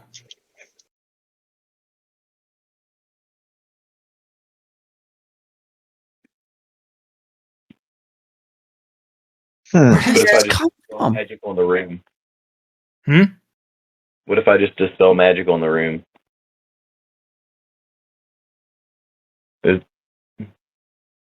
Well, hold on. Let's. Oh, I can detect any magic within 30 feet of me after I do that spell. Detect magic. You have it prepared though, No. and there you go. Yeah. Because was not expecting that. Okay. Yeah, Well, well, that's what happened. you cast dispel magic. Nothing happens. Yep. Be sure to check off those points. I didn't Do we cast just shit. investigate as we go? We can. Seems to be an what I empty would room with do. a wooden door on the other side. I'll look over to Clyde. You're smart. You want to figure it out? God. I mean, I can. You want Clyde to investigate the door? Or investigate the do. room? Alright, Clyde will do it. Clyde will walk in and investigate. See if there's anything there. You want me to give you an investigation? Or it'd be Arcana. Nope, that's an investigation. 15? All right. So as you go to investigate the door, you are momentarily taken aback because you do hear noises on the other side. You hear the clinking of plates, the murmurings of speech, even a bit of laughter. You get the impression that a small party is going on the other side, a very, very small, intimate party. The door itself, when you refocus, no traps, no runes. Seems like a simple door. It's not even locked. It's a trap. What kind of door is it? A wooden door, you said? My God. Yes. Don't burn the door down. Don't burn the door down. We're just gonna. I give you we're all just- like 5 minutes until I just open this door. Just On the open hour. door. Can I just use this to try and see how many people are in there, and like what the general gist of what they're talking about is? With detect thoughts, strangely enough, no.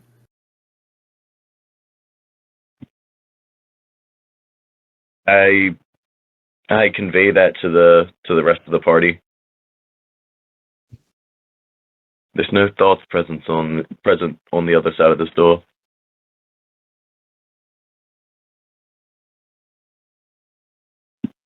I say we just open the door, but we're ready in case something happens. Any objections? No? Very good. Let's go. I'll open the door. Okay. You open the door, and you do see a room that looks like it may have been once used for cultish activities. However, what you see before you now is a long table with a generous feast spread across it. You see beautiful, scantily clad women walking around, carrying plates, some of whom are gathered near a man who is sitting on a throne. He is the one laughing. As soon as the party opens the door, they all take notice of you.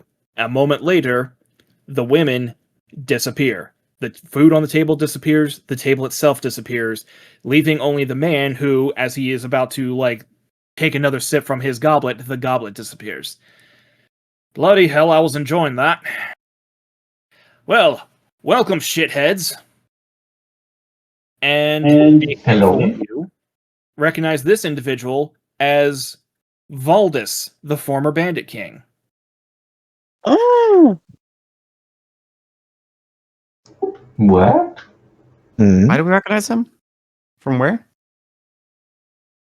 Remember how you guys went into that one giant horde that was run by that bandit lord? We took With down. Renault, And- Romula got shot by those two giant crossbow bolts. Right. She saved our life. Yeah. This is Valdis. This is the guy that was in charge. This is the guy who was killed there. But I thought he was killed on the way out. Mm-hmm. So he's alive now. Okay. He's alive and right. And Jerry was like, wait, you're supposed to be dead. Yeah. Yeah. You Imagine were- my surprise when I'm not. You ran like a little bitch and then you got shot in the back. All right. I was jumped by a bunch of adventurers. You proved to be rather powerful. I saw that I You was had losing an the fight. ambush. Yes, I And you retreated. still ran. No, we agreed that you'd start working for me, and then you came back and immediately started shooting. Anyway, you were dead, now you're not, and you've been stuck in here. Is that what's happened? Yes, there was a little brief period where I was actually in some sort of metallic room, but here I am now. And like you've been transferred from the room to here magically, or you just like you got poofed and then got poofed again, and then like here you are. Yes, I was slain by that one individual that was with you, which you guys know was Renault. And shortly after that, I woke up in a metal room with... And you can see he's kind of struggling with trying to find the words. My new boss, I guess you could say. And then I was sent here to wait for you specifically. Now, fortunately, I was given many amenities to enjoy myself while I was here. But now that you're here, they're gone, so now I have to fulfill my job. Before that, who's the new boss? Fortunately, I cannot say. Can I detect that and see what he was thinking? Detect thoughts? You cast it. You're not getting anything. Hmm.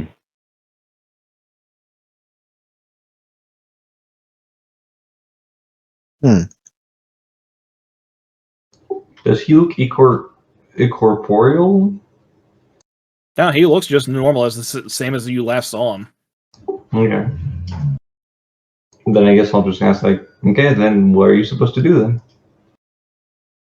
Answer questions, point you in a certain direction, facilitate certain inquiries within the rules. Okay. Well, we're here for a very specific reason. Do you know why, at least, or no? I believe that you are here for the prophecy, which I'm supposed to direct you to. Okay. Oh, hey, you were looking for someone that talks prophecies earlier, Coco. Not Coco. Fucking. Jerry. Jerry, yeah. Yeah. And Mary was the one who were supposed to have info on the prophecy, and then she directed us to here, which is why we're here. But yes. So, do you know where the prophecy is or was written? The prophecy is inscribed on the wall in the next room. It has some imagery there, it's very vague. I don't know when it was written. I don't know by whom it was written. That's not part of the information I was given to tell you. Okay, then what were you given to tell us? We'll make it easy. Unfortunately, that I can't answer directly. You need to ask me direct questions as per the rules. I did not make the rules. I think they're silly. In fact, Okay. I would have been content to just sit here and wait forever, but unfortunately, I don't have a say in the matter. Then, in that case, what are the rules? That one, he did not give me. So, you know things are by the rules, but you don't know what the rules are. Correct. Because when I get too close to breaking one of those rules, I get a splitting headache. Okay. So what gives you a splitting headache then? I don't know, whatever power that creature has. I tried. What kind of creature was it?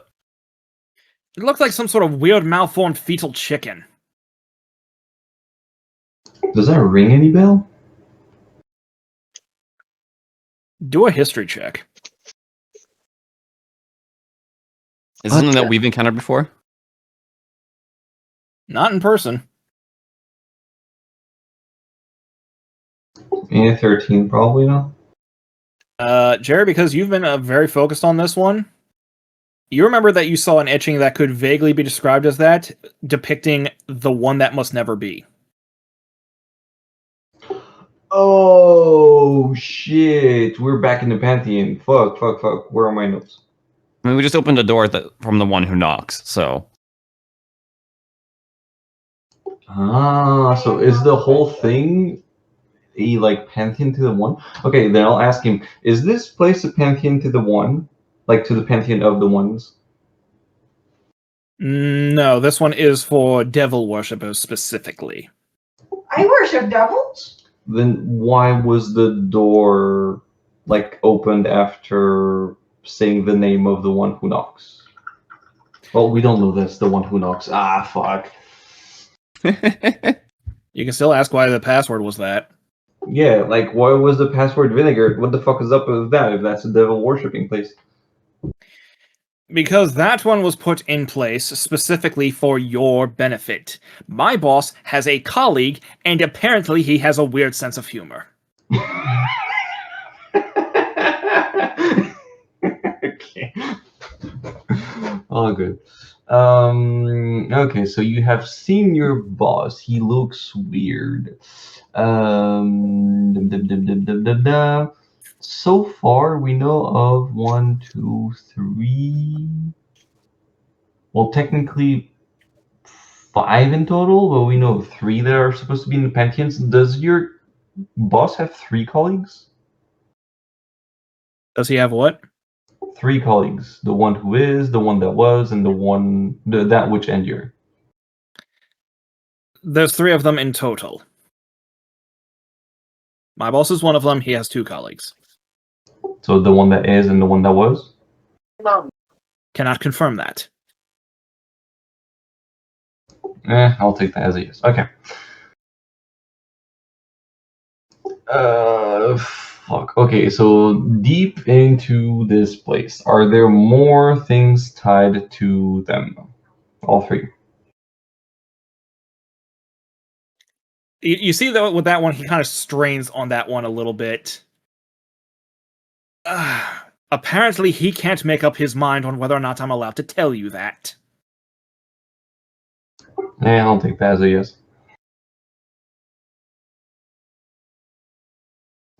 What else? What else? What else? What else? If you fulfill your quest, are you going back to non-existence, or are you going to stay here and feast even more? Oh no, once I'm done here, I get to go out and do pretty much whatever I want, without any repercussions. You sure about that? Positive. Are you corporeal? Very much so. And he slaps his hand on the side of the stone throne, and you do hear the noise. Nah, sure, okay. How long have you been waiting then? Since you died? Just about, and lose track of time in here because I was sealed up. Felt like a long time, but I was enjoying myself, so who really cares? Yeah, true.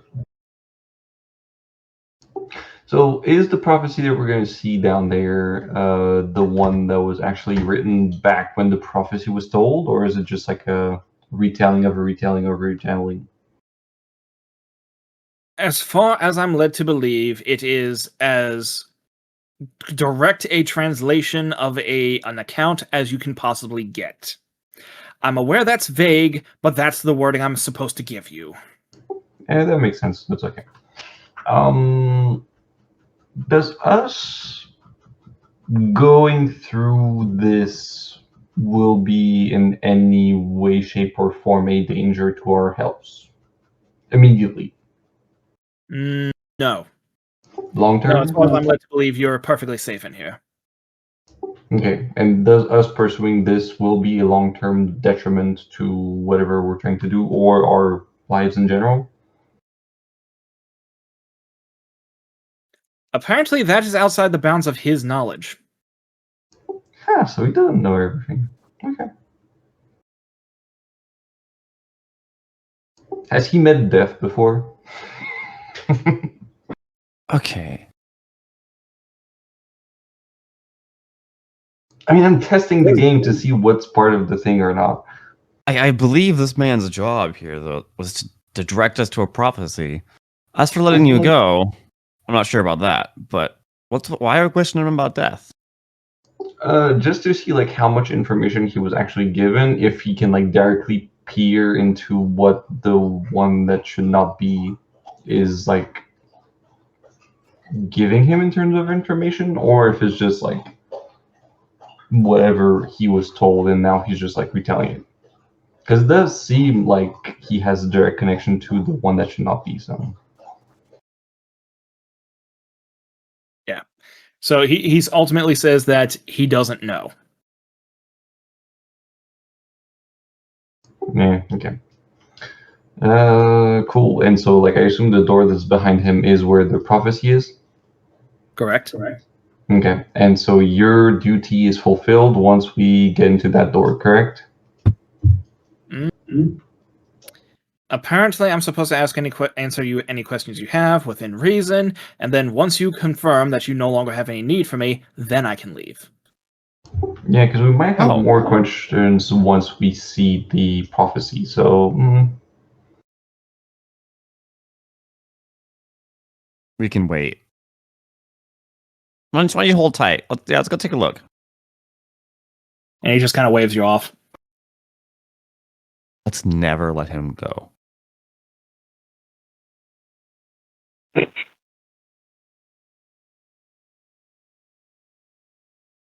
It was the Bandit King. We don't need to go kill him again.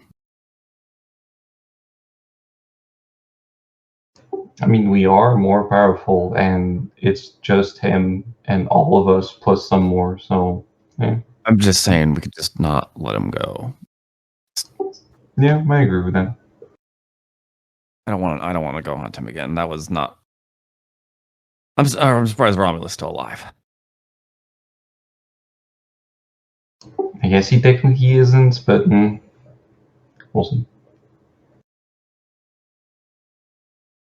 Anyway, into the place. What do we see? Okay, inside you do see, and these are written in Infernal, the words. Okay, I can read that. Okay. Oh, okay. You do see a metal placard that is written, "The Day the World Opens," and I will put all of this in the Discord.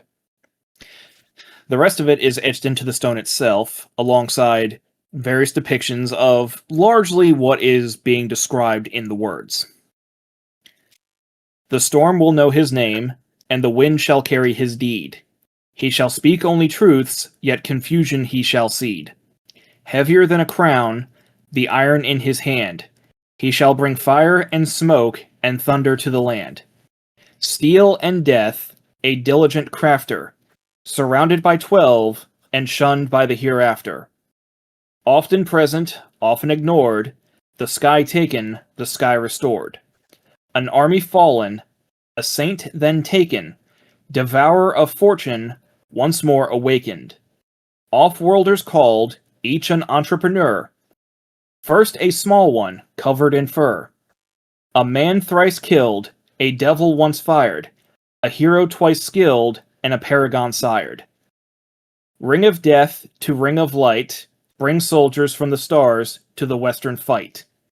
When a hero rises and 5 cities return, the weapons of gods and water shall burn.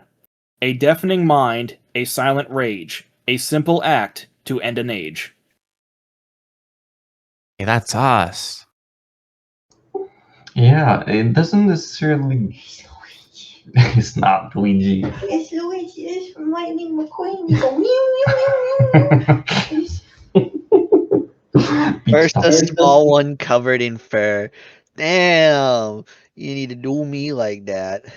No, but I understand why people are confused about it, but it doesn't talk about harbinging the end of everything or what. It's just the end of an age. And like the end of an age doesn't mean it's the end of everything. It just means that whatever is the current status quo will be changed. Well, it determines that the next stage is one of darkness or good, right?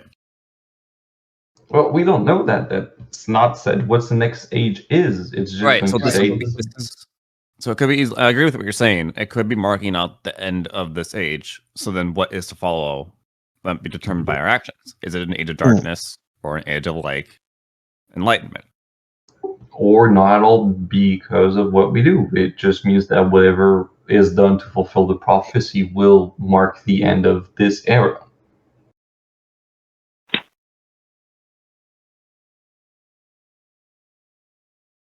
A man thrice killed, so that's Curdy.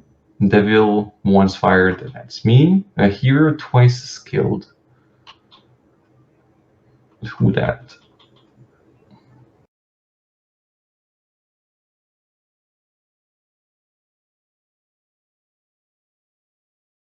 A man thrice killed is Jay. Curdy. Yeah. Mm-hmm. A devourer of fortune might be me. Might Technically. be.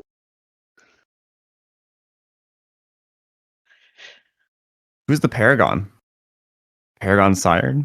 Curdy? No, not Curdy. We have 12 seats to fill, so like there's more than just a party. Dixie knows that Paragon is the highest ranking in her church. Okay, so that might be Dixie. So, no, that might actually be the one that came to town. I forgot. You know that Lysander currently is a Paragon, yes. We might want. Are we replacing him though? Trying to replace him. Ring of Death to Ring of Light. Oh, the Death Knight. Yeah, that's mentioned a couple times. Bring soldiers from the stars. Yankee? You do know that there was those bionoids that are currently sitting in Blue Harbor, the 3 of them. Fuck right, they're those. Shit, I forgot about them. Yes. To the western fight, when a hero rises, and 5 cities return. And the ring thing was that one bad ring to my ring now that I have. I think from the ring of death to the ring of light. Think about it. I'm a light cleric, and I got the pointy ring after that fight. True. You guys are all discussing this like aloud. Well, I guess, because like it does concern the party.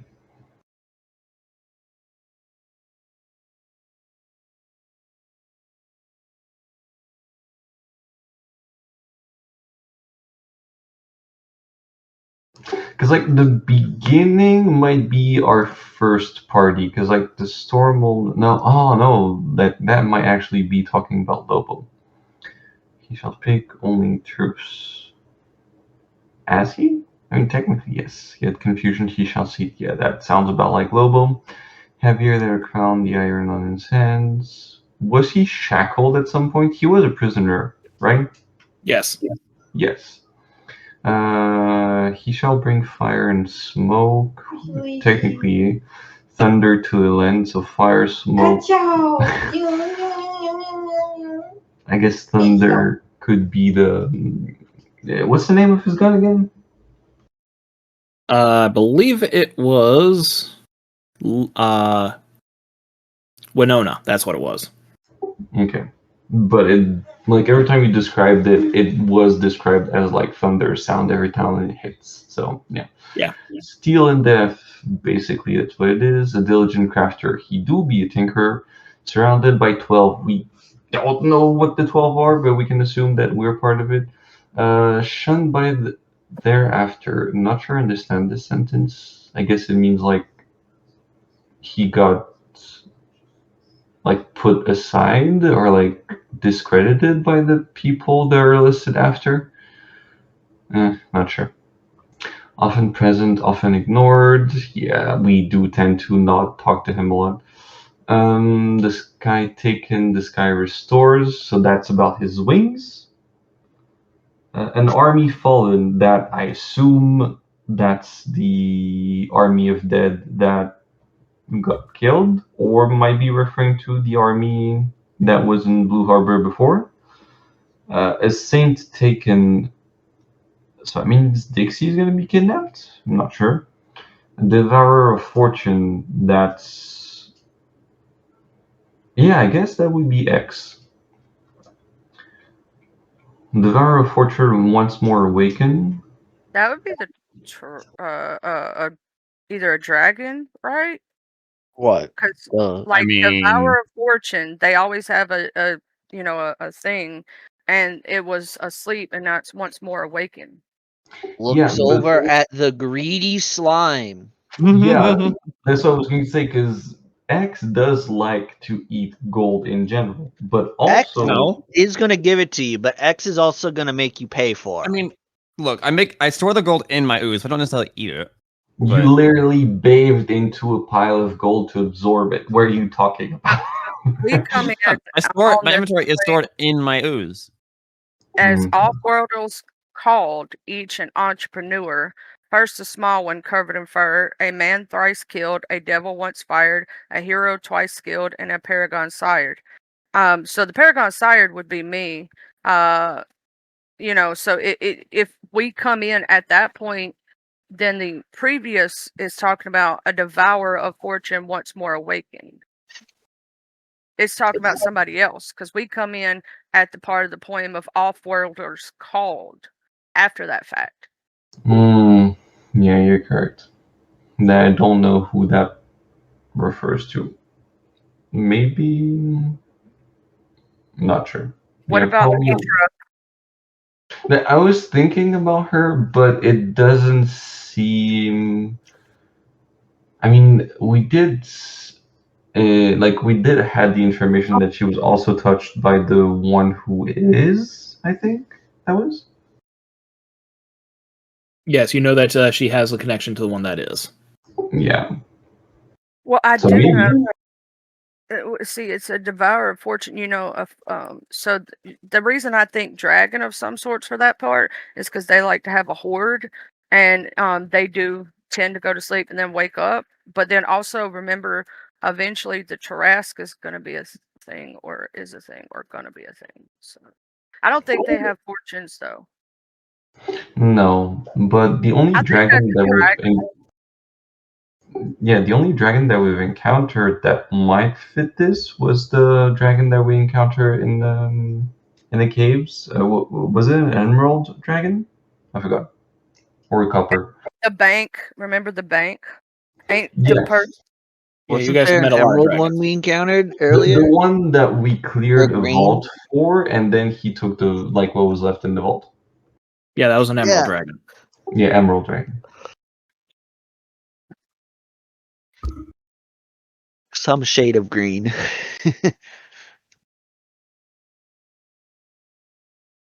So there's going to be some kind of weapon of the gods. 5 cities are going to return. A hero rises. So The water shall burn a drifting mind. A silent rage and a simple act to end an age. Somebody going to wake up a Tarrasque. Or a dragon We that's already going to end did. the world.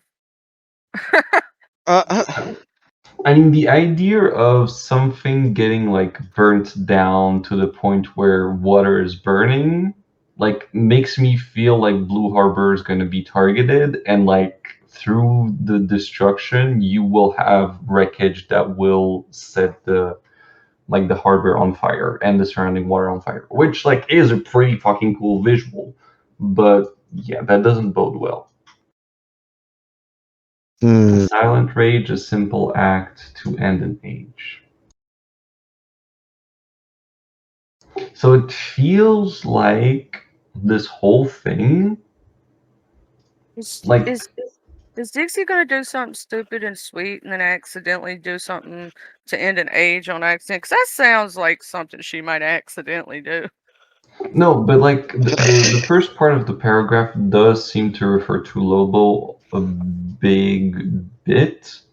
So for some reason, what we've been doing so far has been leading him to both finding courage to act again, because if I remember correctly, when we did the Christmas episode, he was described as a sad, broken man by the book. But that was before we gave him his wings back. So maybe now he found purpose again, and through that purpose rage, and through that rage he's going to do something that might end the age. That's what I'm understanding from that. It does point to Lobo, and I love Lobo, and this is gonna make me sad.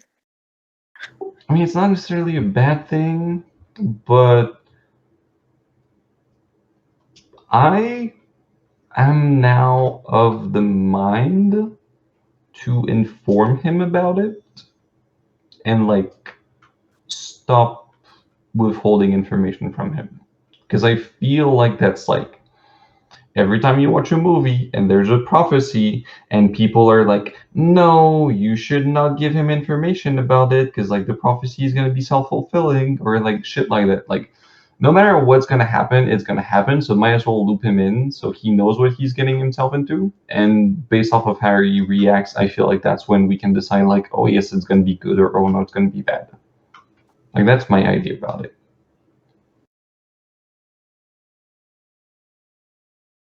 Hmm. Because we are supposed to meet him in Hometown, correct? Yeah, at the docks outside Hometown. Yeah, so I guess I'll record this into my book. You said there was also like a visual depiction as well? Mm-hmm. Yeah, I'll like Jerry will try to the best of his ability to transcribe that into a book. And fucking like try to deal with that later with Lobo, if possible.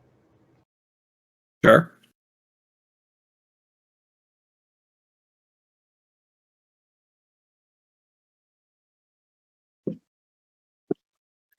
But yeah, anyway. Okay. Anything else in the room? Nope, it seems that this room was dedicated entirely to depicting the prophecy.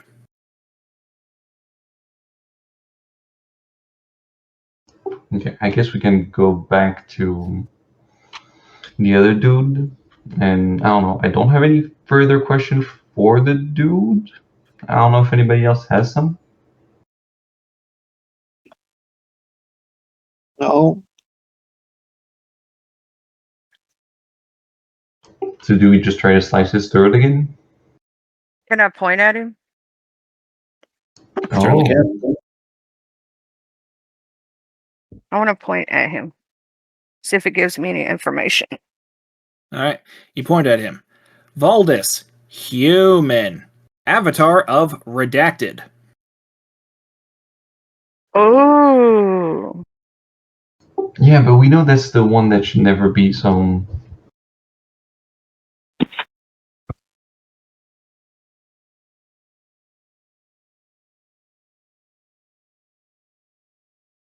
it's an avatar. He's not real. Okay.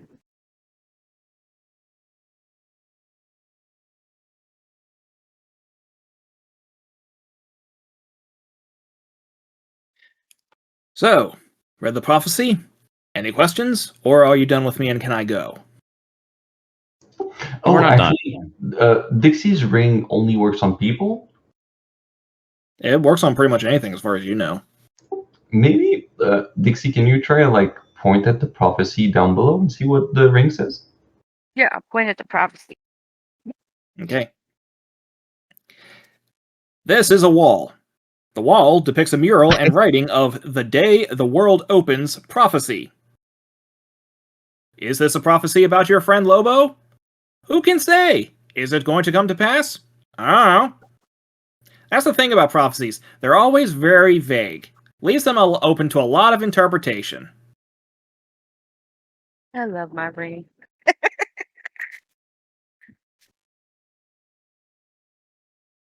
So it is about Lobo. You were right about that, Coco.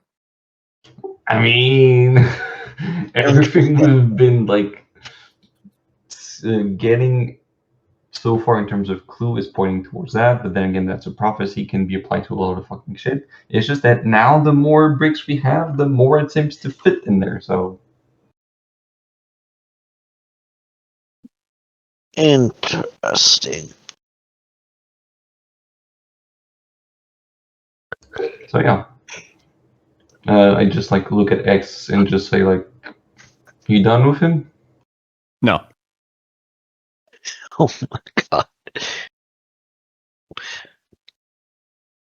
Well, if you're not done with me, then surely you have more questions, so ask them. I think we will, but we just need some time to think about them. What do you mean time? We need time. So if we have any questions, we'll come back, and I have a hellbent this headband of I have a hell of teleportation. So if you have any questions, I can come back and ask you. No, Like, you're going to ask them right now. That's not part of the rules, is it? I mean, we might have more questions later, and like clearly we're not done with this prophecy. So until we're like either done with the prophecies or we have all the information that we want about it, then we're not done. You cannot leave me trapped here. That is not fair. And let you roam free and reign another age of bandits? The fuck do I need with bandits for? They were to do things that I couldn't do by myself. I mean, then again, when we like exit this place, you might have your banquet again because like you'll be in standby for us to come back, so it will be like before. So like, what's the issue? You said you liked it. Because that was just tied me over until I could leave. I don't want to be trapped in here forever. I want to go out there and see the world again. Yeah, you'll be able to once we're done with this prophecy. Yeah. Well, don't worry. It won't take long. At that point, he just does start cursing you and demanding that you come back and say that you're done with him. Then we just leaves. Right. So, what does Marty like to do now? A little bad, but he did bad things. I mean, technically, we're not done with it yet, so yeah. We'll see if my we God. remember coming back. Anyway, We do let we him want go? to try and go for Probably. the keep, or do we want to go for Hometown?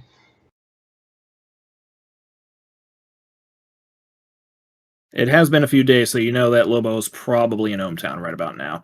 Or at the very least, the port near it. So we can use the helm to go to the port, and then once we're done, come back here and try to look for the keep. Sure. It's like 3 charges a day, right? For the helm. Depends on who has it. It's up to them to answer. I don't know who has it. Isn't it supposed to be? I Val? think it's Or did we give it to somebody and then like forgot? Well, no, technically, Vel had handed me the teleportation, then I handed it back to him because the only person that he trusted with the helm was me. I think I have it. Yeah. Okay, He trusted then it with Pixie, then he took it back because, it was his all along. Well, you also are wearing something now. Mm-hmm. so yeah, You want to- hometown port. Trying to find Have we Lobo. been to Hometown? Yeah. Remember we went and I even met we met Lobo's parents and we had conversations and stuff. Wasn't that was the 6 shooters? We did it as Blue Harbor too because Jay's character was sitting there on the front porch talking to Curdy was talking to the Lobo's dad. Yeah. So we've already been to Hometown once.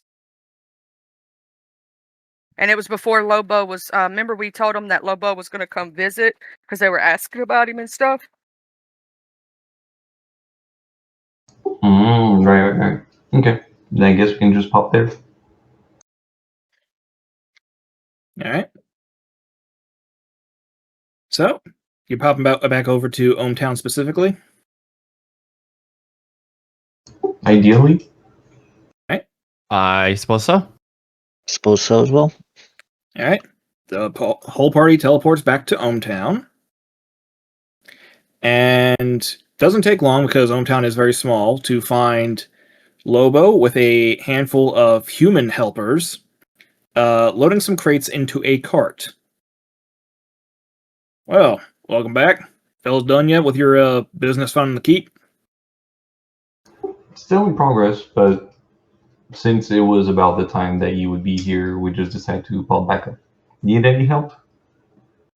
No, the workers got this all handled and everything.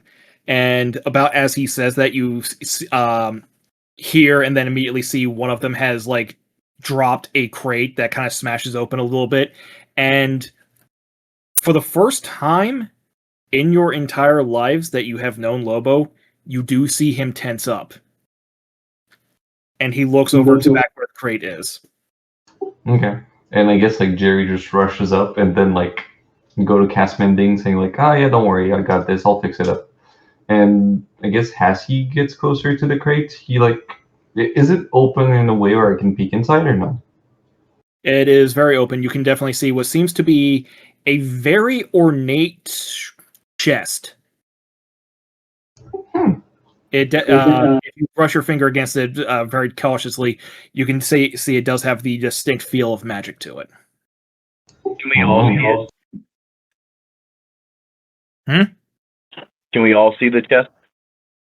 From your position, yes, you'll be able to see the chest peeking out. Can we do like an arcana or something to see, like, you said a bunch of markings, like, are there any words or anything? There's no words, but it does seem very ornate. So the thing is, like, generally in this world, like, very ornate things often are magical. The best way to tell for certain is to feel it, which Jerry has confirmed it is magical. So I know it's a magical item, or at least contains a magical item, but Can I point at it? You certainly can. I point at the chest. I have a pointing issue.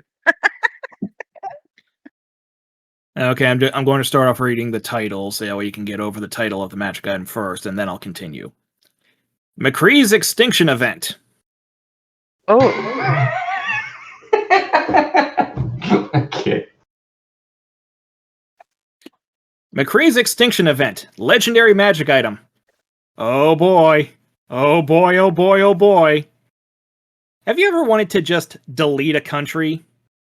Not just take it over, wipe out its people, or any of this Saturday morning stuff that a despot does. I mean erase everything, down to the last grain of sand, drop of water, or breath of air.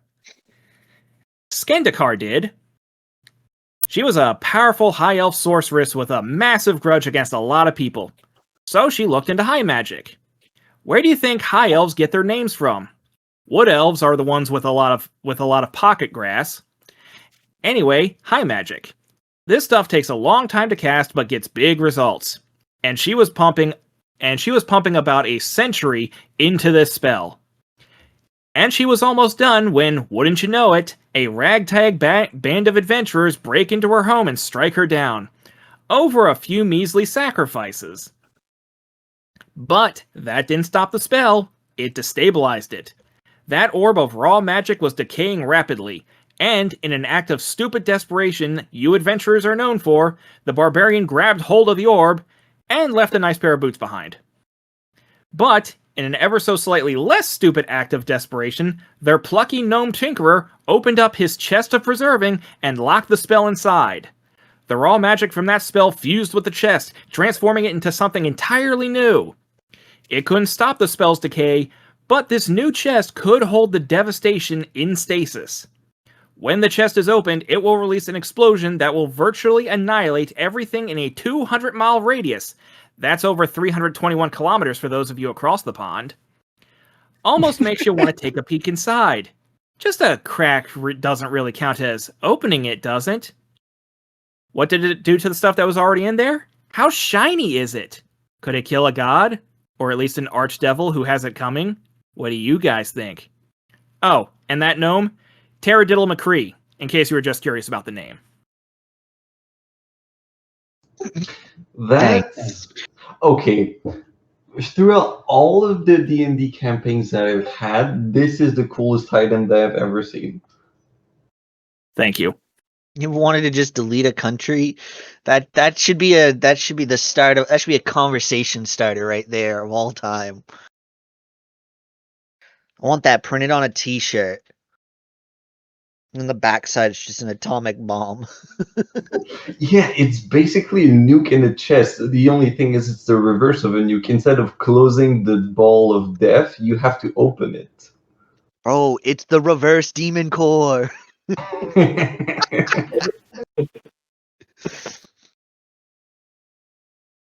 I love and hate that. It terrifies me and is impressive. Okay, so for the recording, Jay, who's not available, just texted into the chat, "What the fuck?" because he read the description of the item that they just found. Yeah, buddy.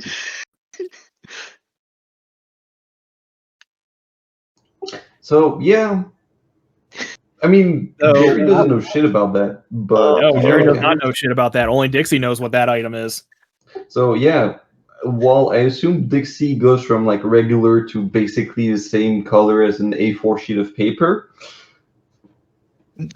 Jerry Yeah, fixes the box. Okay. Yep. Dixie turns Jerry, white as a ghost, and her eyes are like really huge and like she looks scared to death. mm-hmm. I mind like Lobo thanks you for your assistance mending, and he'll say that he'll make sure that the workers are a bit more careful with their stuff going forward. He's got some I mind- have precious that. family heirlooms in the luggage. I mean, it might be interesting to like try to look for some padding if you don't want the chest to be damaged. Because like, I'm sorry, I peeked in. It did look pretty, but like it seemed to just be inside of the box without much thing. Maybe next time, like put some cloth around it so it doesn't like damage it or the box. You're absolutely right. I'll take that under advisement. No problem. Brandon, you're casting telepathic speech. yeah, I wanna ask Dixie what's up with her. Like when I see her go white. And so Dixie ends up telling Brandon of the what the box really is, and explains what it says and everything. And yeah, so she also like explains that she's trying to figure out how to tell everybody else without alerting anyone. Like she's freaked out. She's like, "Oh my god! Oh my god! Oh my god! Oh my god! Oh my god!"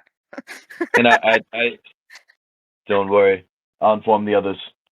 And he starts mind linking with everybody else and kind of passing on the whole message of what the box is, so everybody's informed.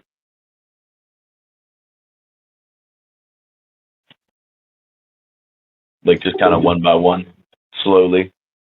But yeah, and basically, while that's happening, I guess Jerry's gonna like talk to Lobo a little bit and be like, actually, we came here to like talk to you. Like, do you have a moment where we can like be away from prying eyes and ears? I suppose so. We can head back to my place. My room's pretty quiet. Sure. All right. So you guys better head back to his home. You say hello to his parents real quick, or at the very least his mom, and then he does take you up to his room. Yeah. Does his mom give cookies again? She's so Hmm? awesome. Does his mom give us cookies again? She's awesome. She certainly does. She always has treats for you guys. I totally thank her and take a cookie and walk upstairs. Mm-hmm.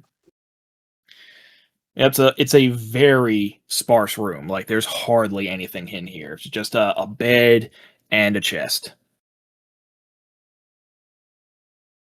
Okay. Yep. And yeah, basically, I guess Jerry will lead the conversation about this and say like, okay, so basically, like, we wanted to talk to you because we have like, since we met, we haven't interacted much, but we did notice a bunch of shit. And through the bunch of shit that we noticed, there were a few moments where people in general, when referring to you as the Berkhamsted Devil and that kind of shit, were also trying to refer to a prophecy that was apparently tied to you, or at least people were trying to pin on you.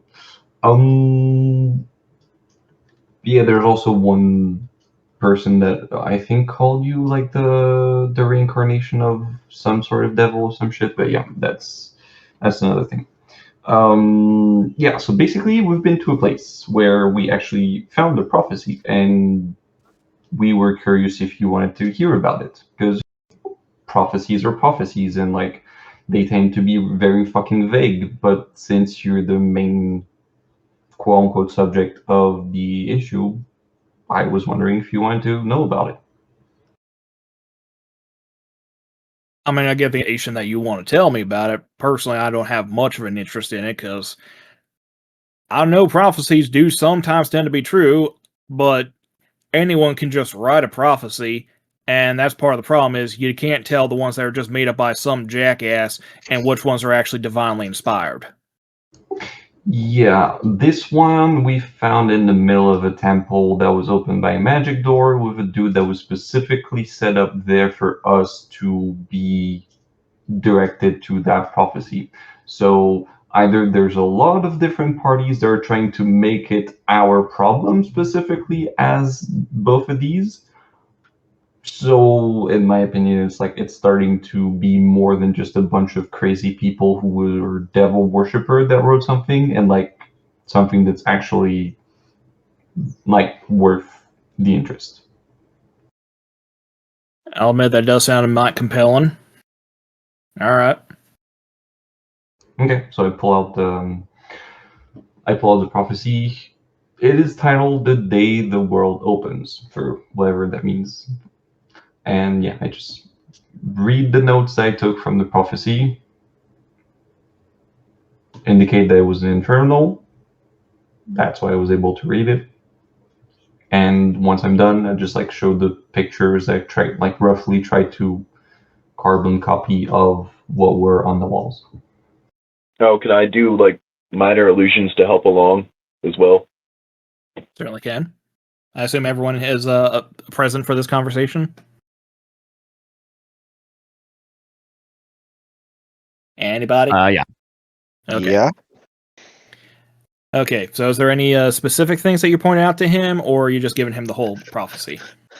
I mean, I'm giving him the whole prophecy, and like if there are things that he wants to discuss about it, like I can point things that we have seen as the party, like namely what we've done before, like saying like sky taken, sky given, like referring to his wing, army of fallen, like the quote unquote heroes from another world. That's referring to both us and the previous party. Well, the previous party we didn't know about it, but like just going through the prophecies and what we know as a group about it and trying to give him as much information, saying like it is a prophecy, it is sketchy, but there's a lot of pieces that are starting to come together in that direction. Sure. But Sky Take and Sky Restore, that could just be a simple as fog cover. Army of Fallen. Armies fall all the time. That just kind of happens. Have I arrived? Hello, Jay. Uh-oh. I got Go. in and back in my bed at 1 a.m. I have 6 emails about my flight getting delayed. I left home at 2 p.m. I was at the fucking airport for almost 12 hours. That's insane. I'm standing here for 30 minutes. I wish it was 30 minutes. That's how long my flight took. Well, we're glad to have you here. Alright. How fucked up is Curdy?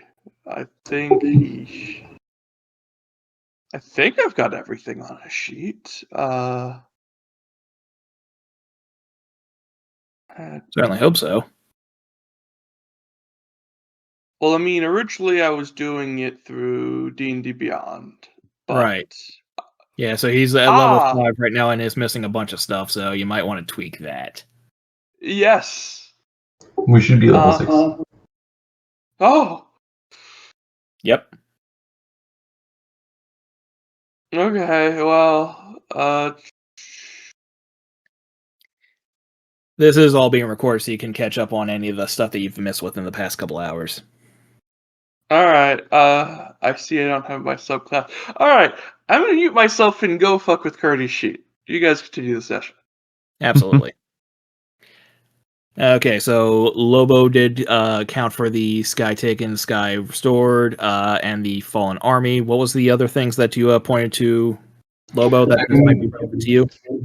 Iron in his hands, he shall bring fire, smoke, and thunder into the land, which is both referring to like his infernal abilities and like his gun.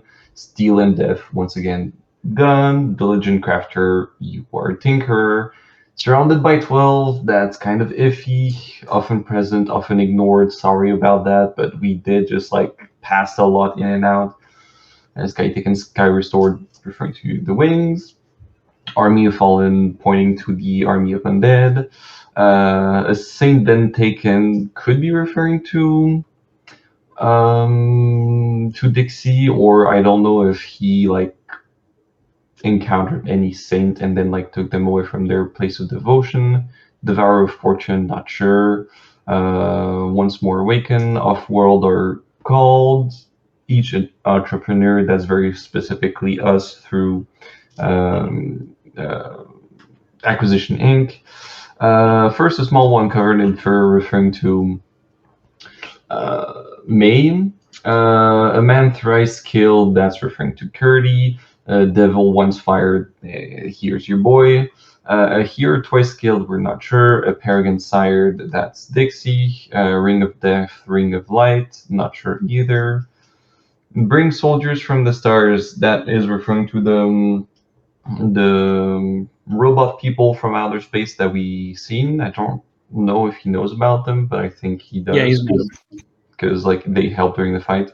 Mhm. To the Western fight, I assume that's what's about to come. When a hero rises, we don't know who. 5 stays returns, not sure, but the fact that Tenten has a lot of time bullshit, it might be what's like also part of it. Weapons of Gods, we don't know about it, but we know that we are encountering a bunch of relics here and there. Watershell Burns and Deafening Mind, don't know about that. Silent Rage, Simple Acts, To End an Age. So that, like the last sentence, is what has been mostly interpreted as like harbinger of good or evil, but yeah. So it seems like you have a bunch of I don't knows on this one, as well as quite a bit of a different interpretation than what I got. What you got then? Storm will know his name, wind shall carry his deed, he shall speak only his truth, yet confusion he shall seed. Heavy than a crown, iron in his hand, fire, smoke, thunder. All that kind of sounds like Opal Atmosphere. Nah, he sucks. Not wrong. And the fact right here, Diligent Crafter, that is not necessarily an indication that that might have anything to do with the same person. It could be a different individual. From what I recall, one of his many disciples was a diligent crafter who happened to be a hobgoblin. Nah, okay. Also, surrounded by 12, sure. That could be him, could be just about anybody. Last I checked, I was not exactly surrounded by 12 people in both of these. If you expand that out to most people within Blue Harbor itself, well, where does that stop?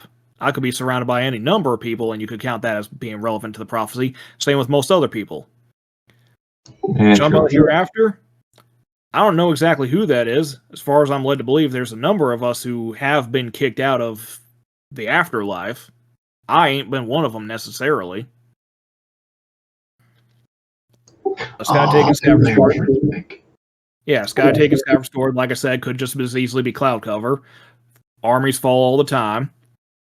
Devourer of Fortune could be any number of things. Once More Awaken. Off-Worlders called, sure. Off-Worlders come to Backwater all the time. It's kind of what we're known for. Each one an entrepreneur. A lot of them tend to be adventurers. Like yourselves. Yeah, but adventure is not really an entrepreneur now, is it? Could be. That's the thing about prophecies. They're up to interpretation. For example, small one covered in fur. Is that May? Is that Jack? Is that someone else? Who knows? Man thrice killed. How many people do you know have been killed at least twice? True. Exactly. Most of this stuff, on its surface, seems like it's fantastical, but considering the world we live in, and the fact that you're adventurers and you find things that are far more fantastical than the average person, most of this is pretty damn mundane.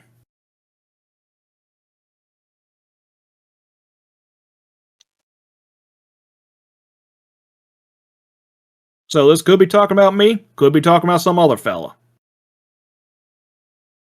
Okay. told you it's Luigi. And like, did you had other people that ever like told you or approached you about you being like the reincarnation of some sort of like archdevil? Not to the best of my recollection. Okay, then I guess that was just a one-off. I mean, crazy people do be crazy. Okay.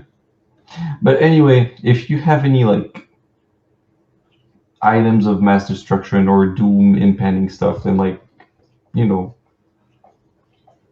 try to consult before using it. Now, if I did have something like that, hypothetically,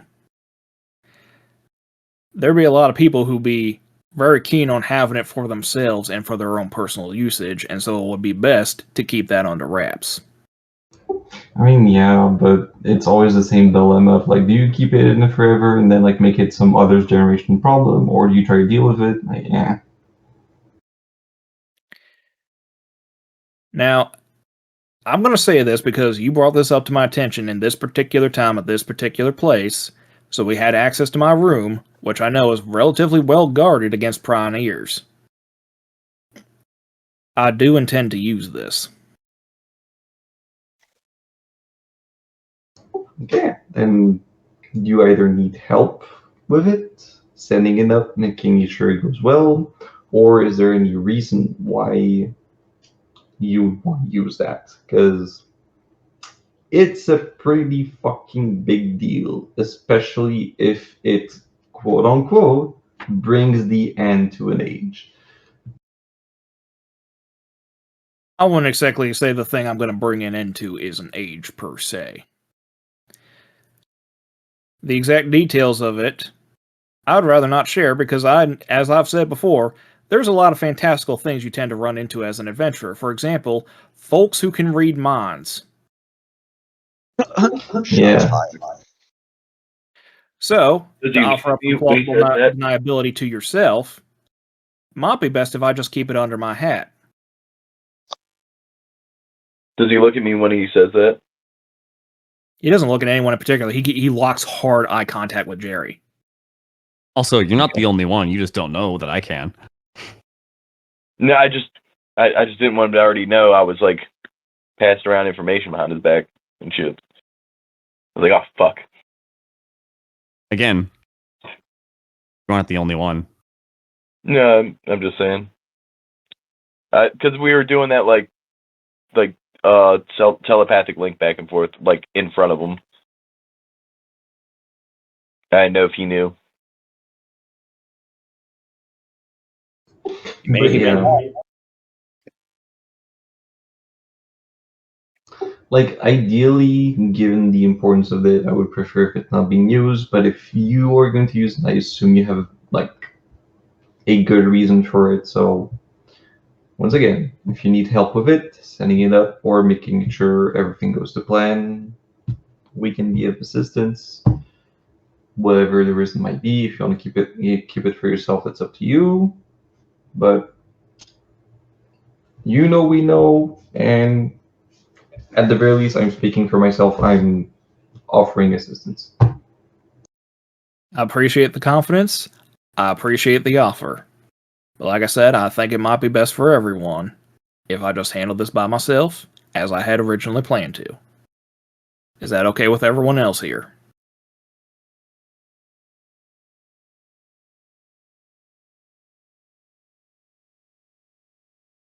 Charlie, Vel, anyone? I don't know out of character what it does, though.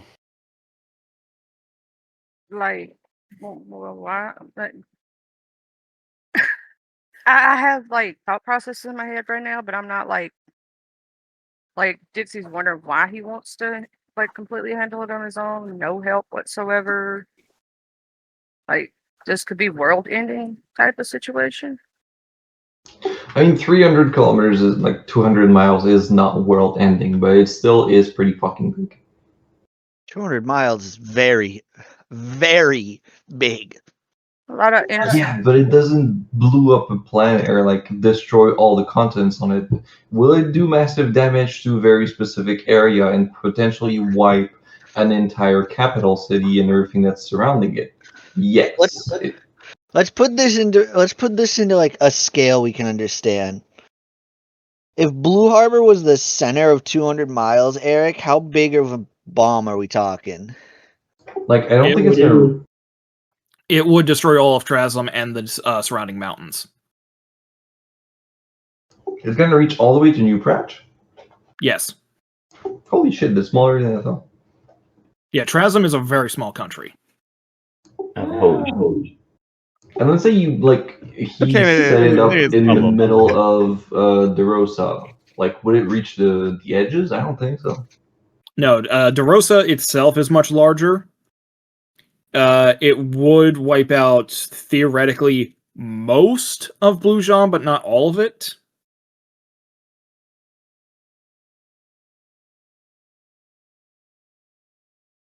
Is there like a For place? Kentanoon and the nearby human kingdoms, it would wipe all those guys out.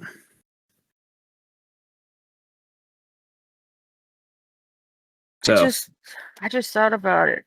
Was that what the evil dude? No, he was after the ring. I was about to say. Oh, if he had got into that place.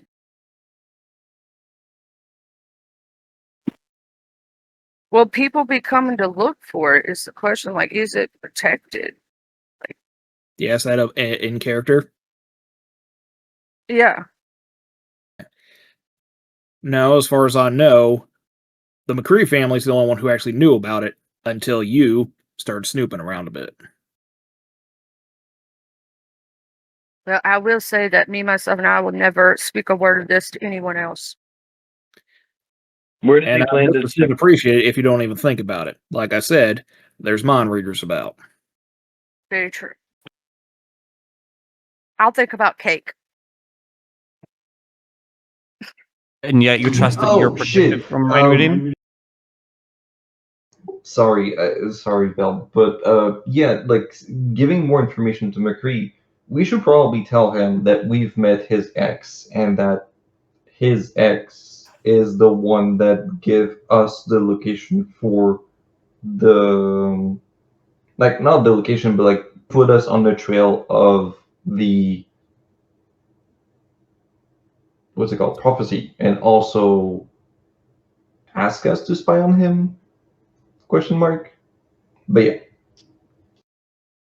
Okay, so he does know that you've met him because you teleported him over when she was disguised as him.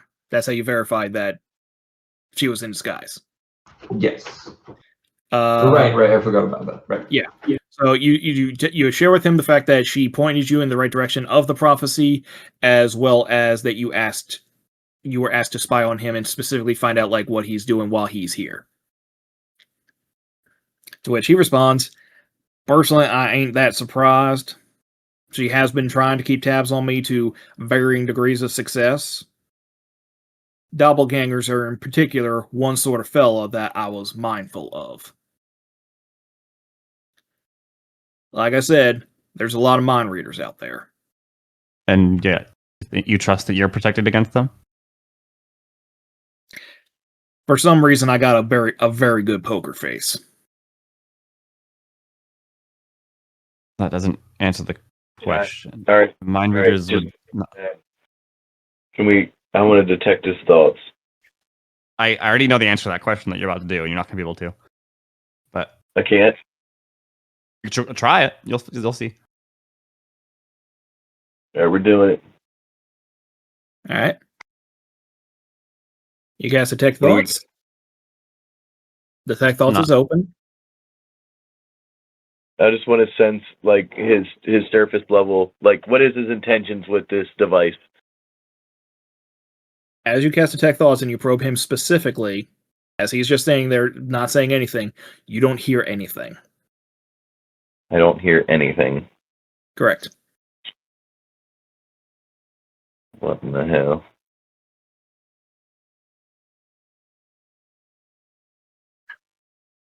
Okay. Yep.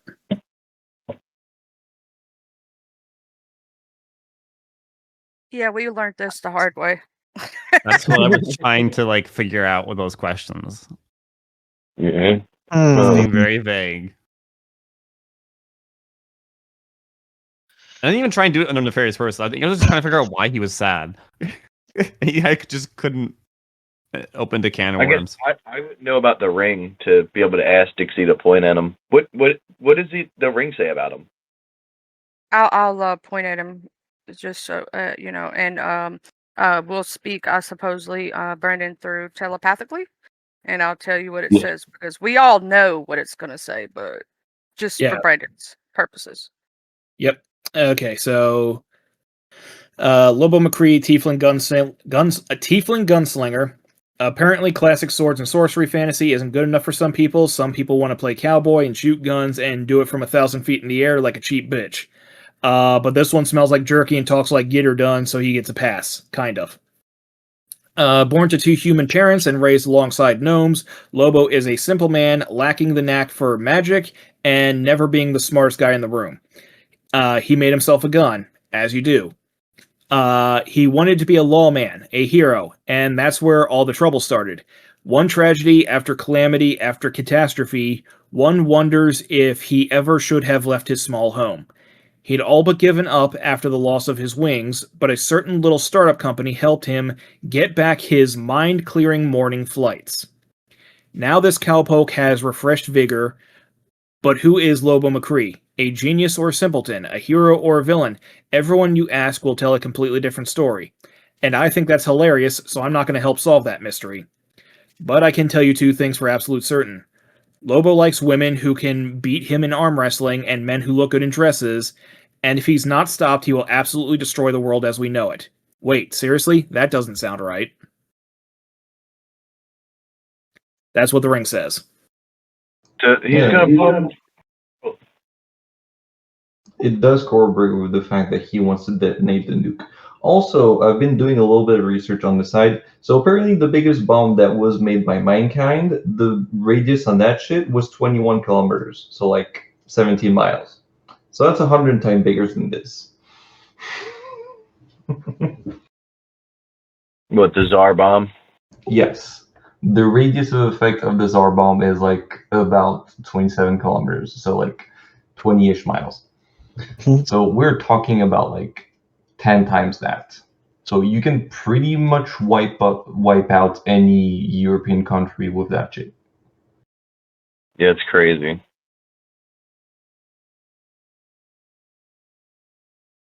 Ten So times yeah, bigger. it's not that where Blue Harbor is that it's small that's able to reach all the places. It's just that it's that fucking big, and I just didn't realize. Yeah.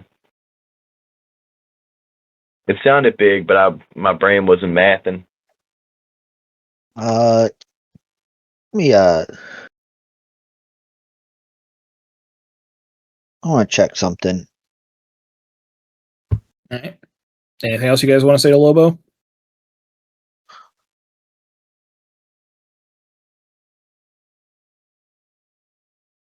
I guess that was it for me. No, I don't think so. Okay. Service is just try and lay low.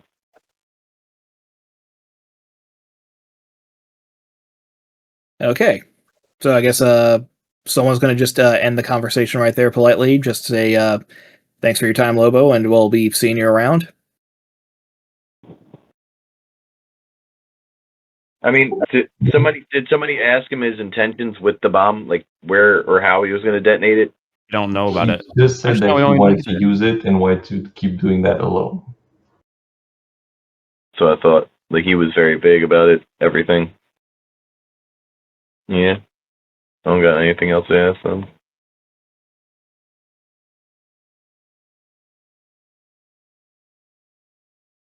So, Coco, you just going to be ending the conversation with him, parting ways with Lobo? I guess. I guess. Okay.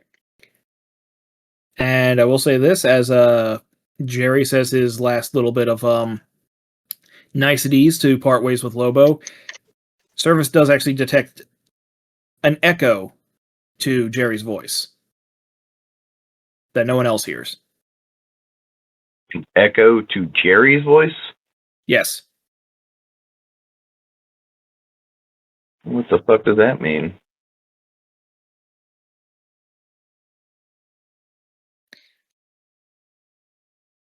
I will say that because you had left the tech thoughts up for a little bit. As Jerry is saying goodbye, you hear a echo to his voice, and then as you decide, I'm not hearing anything from Lobo, you shut it off, the echo goes away. So he like bounces back thoughts? Head empty, no thoughts. Wait, is that what happened when you were detecting thoughts in somebody else that's detecting thoughts? I don't know. Okay. Could Brandon try to detect thoughts on us and see if somebody could actually get the information out of one of us?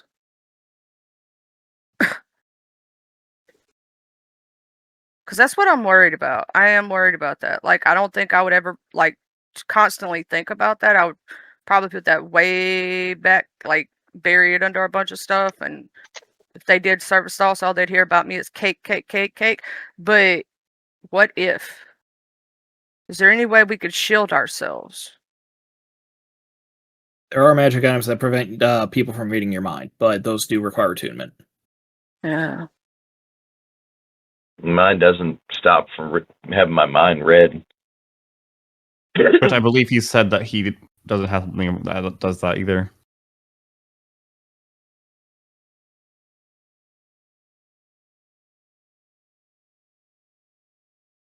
Hmm.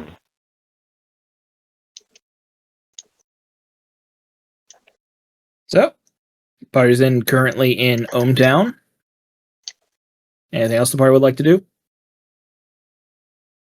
Well, I know we need to go check out Curdy's Keep, but we've been waiting on Jay for that. They don't have catapult. What? What? My signature spell. Yeah. Because it's from the Elemental Evils player's companion. It's not. That is Fuck! unfortunate. What a I'll have to. dagger. Yep. Just gonna have to enter it manually. Also, I underestimated how big 200 miles is. Holy Jesus. Yeah, you can wipe out Arizona with that shit. I centered it in Washington, D.C., and it will graze New York City. That's wild. Which, mind you, is 4 hours away by train. 4 hours by train, yes. I mean, Arizona's already a wasteland, so getting rid of it won't be a problem. Well, okay, you can basically get rid of half of what's the name called? California. The only good thing Arizona's done is get rid of daylight savings time. Yeah, you might be right. Honestly, can we get rid of it by now? It goes. I've opened a bad can of Jim's worms. magic missile also doesn't exist. Yeah, that one was specifically from Acquisitions Incorporated. Jim's magic. What's the difference? You do roll an each. attack roll. It does a bit more damage, but you have to pay a gold coin every time you use it for royalties. Are you? But if you crit, it does 5d4 damage. That's God. It's funny. I It's like it. stupid, but it is funny.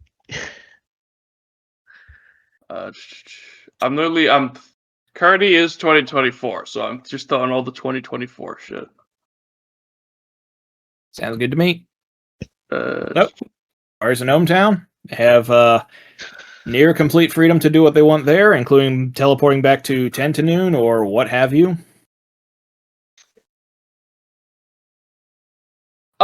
What time is this happening? I know I had Ramirez send a letter to Lobo. That one, you might have to wait about it. I do have it in my notes that he will get that letter. Okay, cool. Yes. I didn't know if it was. I wasn't sure if that. fully with douche. Yeah. But that letter was sent in Trasm and was specifically addressed to him in Blue Harbor, so depending on the timing of when Vital Few happened versus when exactly Yeah. Blue Harbor is happening, he might You get it as don't soon have as he gets back. Shadowblade? You don't have Xanathar's Guide to Everything? No, that's not Aw. on Foundry yet, unfortunately. Okay, and I've got some... Does Bond Jump exist? No, another one I'll have to redo. Okay, that's fine. Now, as far as I know, the only 2014 books that they had on Foundry that I was willing to buy is Shattered Obelisk, Phandelver and Below, and Tasha's. That's fine. Yeah. Lightning Bolt. Zeus. So, what's everyone else doing with their the party? Getting wasted. Okay, yeah, you can go to the bar and get wasted. Wait, who said that? Jerry. He just had confirmation that there's a good possibility that everything that he worked his ass for to belong is gonna get wiped out. So somebody gotta get distracted somehow. Getting absolutely inebriated is the answer. Yes. Okay.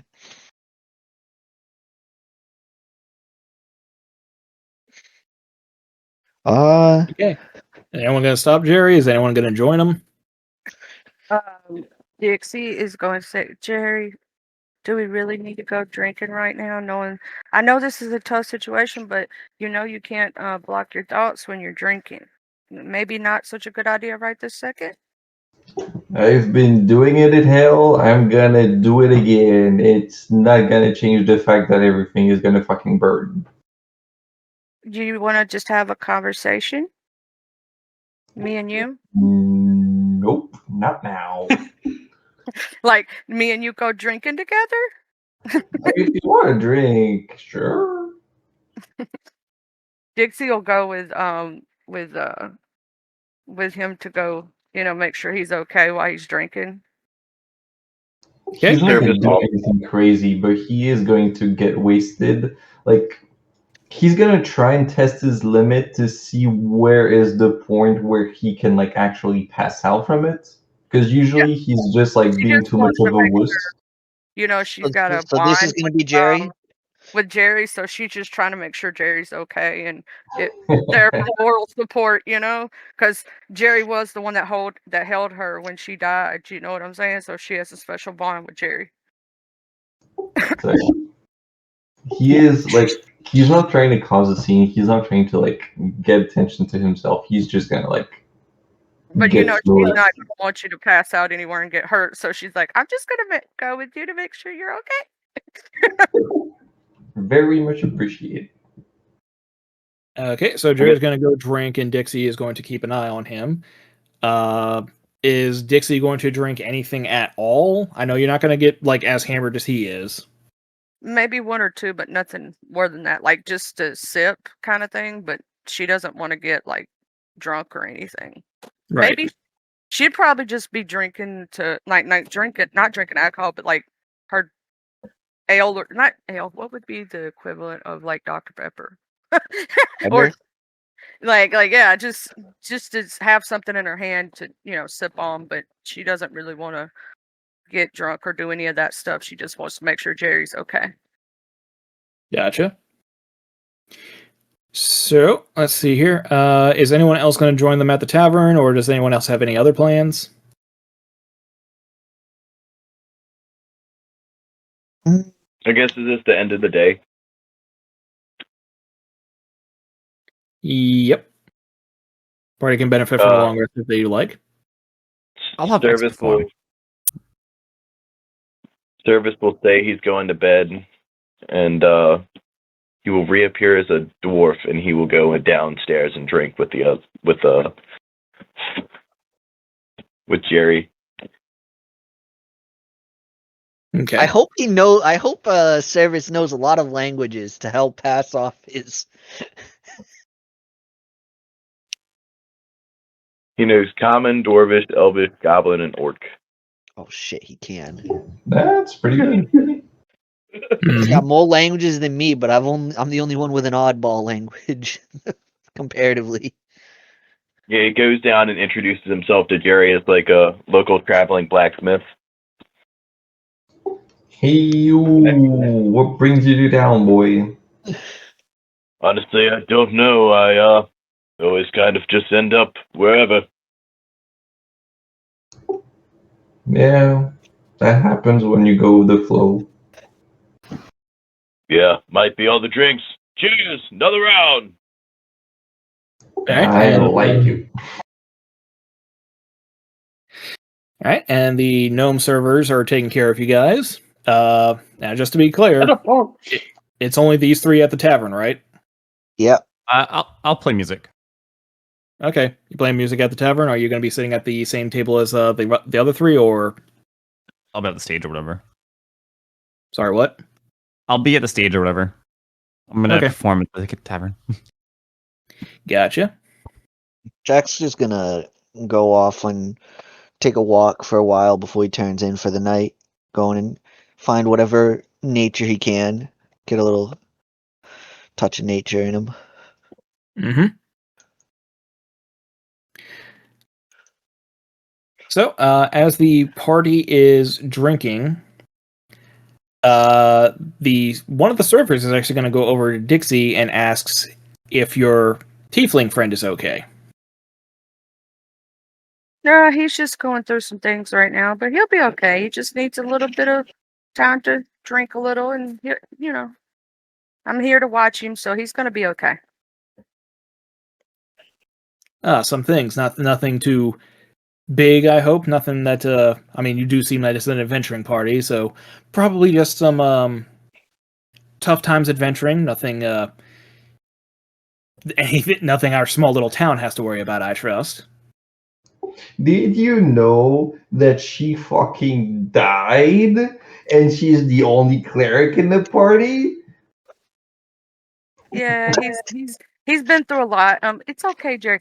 He watched me die, so it's a lot. It's a lot going on. He's he'll be okay. All right. Almost died. He's just really upset with everything. I'd like for both of you guys to make deception checks. I mean, that's not wrong. I know. That's why I'm not giving you guys a disadvantage on this. Where's deception? Fucking 14. I have a +8. This bullshit. Sucks to be you. I'm trying to find it. All right, time to do. I love cross-reference programming.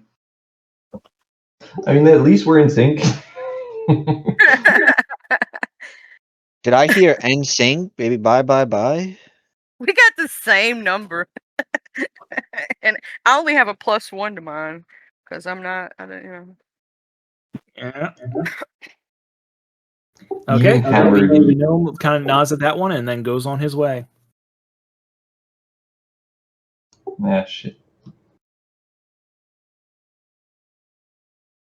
You know what's the real problem? The problem is that we're fine now, and we're gonna keep on being fine until it fucking happens. That's the problem. So, Jerry, can I ask you this question? Yeah, go for it. How was your drink tonight? She's trying to totally change the subject to get his mind off of it so he won't start talking and blabbing. Yeah. I mean, honestly, the stuff in hell was better. Like, it was worse, but better at being worse, so it actually made it better. Because, like, the point of alcohol is just to get, like, some shitty drinks in your mouth, and you're supposed to pretend that you like it, and, like, find it good shit when, like, you're fighting your body to not puke it out every second that it's inside of you.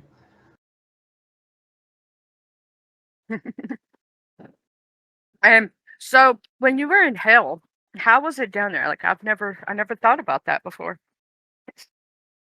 Well, it's in the name. Honestly, it was pretty well off because like I got mostly to do paperwork. Like, yes, I was handling bullshit, but then again, it's hell, so everything is bullshit.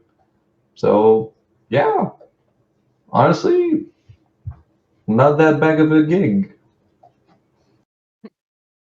See, she's in above, like just talking. She's getting Jerry to start talking about everything else instead of the sad things and the upsetting things, so that he don't think about stuff. Jerry, do you like cake? Don't have much of a sweet tooth. I mean, it is funny from time to time, but like, whipped cream is the worst. And then I'd start talking about it. So, where did you come from? What you been up to? He's disguised currently. Yeah, I know. Yeah. So I don't know him, so I'm like, hi, I'm Gypsy. How are you? Where'd you come from? Hi, from upstairs.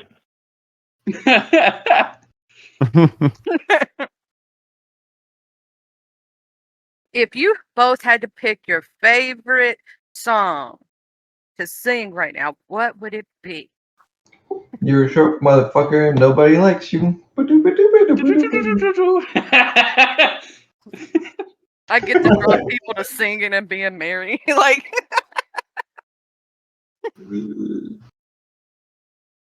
like I'm trying to get the drunk people to start like singing and dancing and doing stupid shit so that they're more happy and don't think about the other bullshit while they're drunk.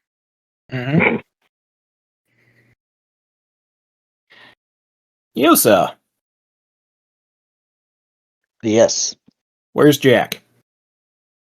Jack was kind of just gonna wander off, see if he can find like a nice wooded area or someplace where he can just kind of sit and relax for a little while before going to bed early.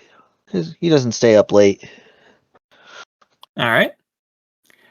As you're out there, you'll be approached by a forest gnome. Well, hey there, stranger. Not often we see a herringon out here. Ah, that's true. What brings you out here? Oh, just appreciating the nice night air before, turning back in. We're pretty safe within the city limits, but, monsters are always out here in the forest in the dark, so probably best to turn around pretty soon. Say the same for you. Does he look to have like a weapon or anything to like protect himself?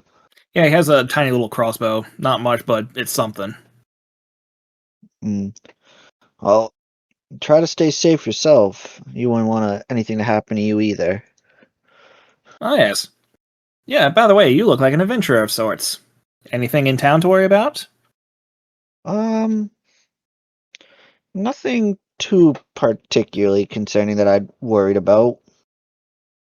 Just Make a traveling deception around check. with my party. Make a deception check? Yeah, Mm-hmm. knew that was going. I believe this is 16 clear it. It actually does, surprisingly. Oh my god. Yeah. All right. Good to know. You take care of yourself as he walks away. You too. I cannot believe I cleared that. Yeah. All right. With that one, the night is yours. Yeah, everyone benefits from a long rest. Yippee, woohoo, yaha! God really did just bless Woo! that deception check. Holy shit. The -1 too.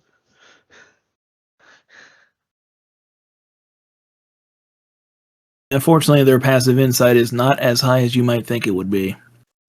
Oh shit! Because I thought we all failed. It's like I assumed like whoever is went to like investigate would have like a good investigation stat. I mean, I guess insight is wisdom, so. I'm kind of glad I went with Jerry because if I hadn't have got his mind off of it, then might have been able to. He would have started blabbing. Because Coco very cleverly went for something that Jerry would be depressed about and had that be the thing he was drinking over, is why I gave him a straight deception roll. despite the fact that he would have been drunk at that point. Yeah, because I fucking know that like we stepped on a landmine and now we're gonna have a lot of eyes on us. Well, I'll peel back that a little bit because if you guys hop back to Tentanoon, you actually would be approached by Silpher.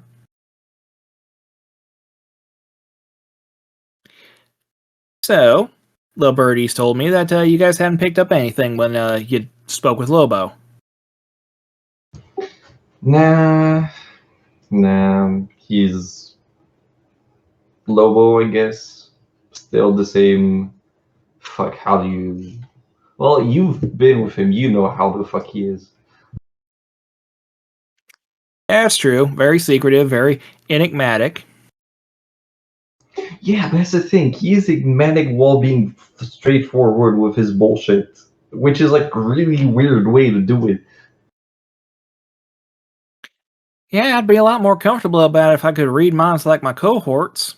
Who, yeah, I'm sure you met a few of them when you guys made that trip over to Ohmtown. Yeah, so they were with you. Okay. Yep. And now, as far as I could tell, you were not depressed about losing your friend, but she somehow came back, adventuring life, right? Nah. He still like rubs his eyes like from from the hangover. Well, that's your end of the bargain up taken. So our business here is concluded until next we meet, I guess. Sure thing. However, I am curious. I believe that you said you had business up to the north in Blue John, right? In Blue John specifically? I thought the keep was like just somewhere in that direction. Oh no, it's to the north, which all of DeRosa is Blue John. All of the north of DeRosa is Blue John. It's in knee joint or elbow bend. One of the two. The one that Yeah. Johnny made. Yeah. Knee joint is Blue John.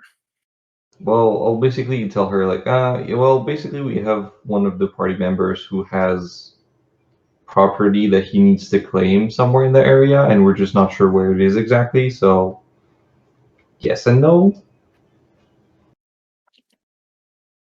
Well, if you're heading north, I can give you a ways past any of the Hobgoblin checkpoints. After that, there is going to be you're going to have a choice whether to go through the Banharrow Valley or across the city of Thwar.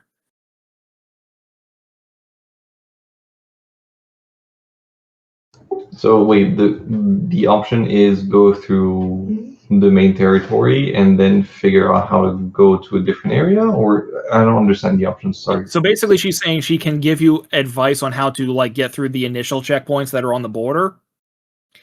After that, if you guys are going to be heading off to Knee Joint, there's two distinct routes to get there that are safe, relatively speaking. One is by the city of Thwar, and the other is through Banharrow Valley. Okay. And so basically, once we pass a checkpoint, we can choose either or. Do we have any information on like what either options entail? So for Banharrow Valley, she says it is a dark valley that has a swampy area that trolls like to hang out in. And the city of Thwar was ruled over by a blue dragon who has since passed away. Ooh. So now power's up for grabs. How recently did this dragon pass away? Within the past couple months, the trouble is his kids are in town. Ah. So, you either have the troll-infested valley or the city that has a bunch of young blue dragons there. Stupid question. Young blue dragon, their age span is about what? No, Like to check-in? stay within the young period. Like, is it like 100 to 500-year-old? Hopefully it's on Foundry specifically.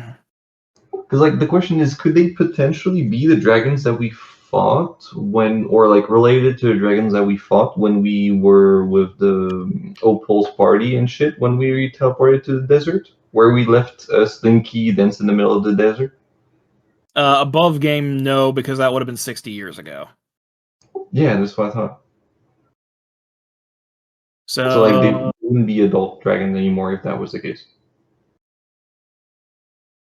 okay, I'm gonna have to check a different source because the AI that I'm getting from this is unreliable. So, young is between 6 and 100 years old. Jesus. Okay. So it could Right. line up. It's not, but it could. Yeah, the ones that you guys fought in the old campaign were adults. Oh, they were already adults. Ah, Yeah. shit.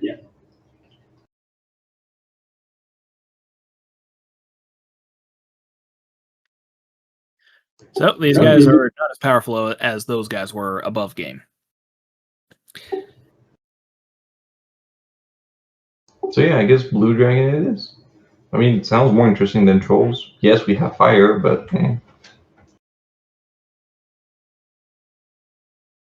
Right?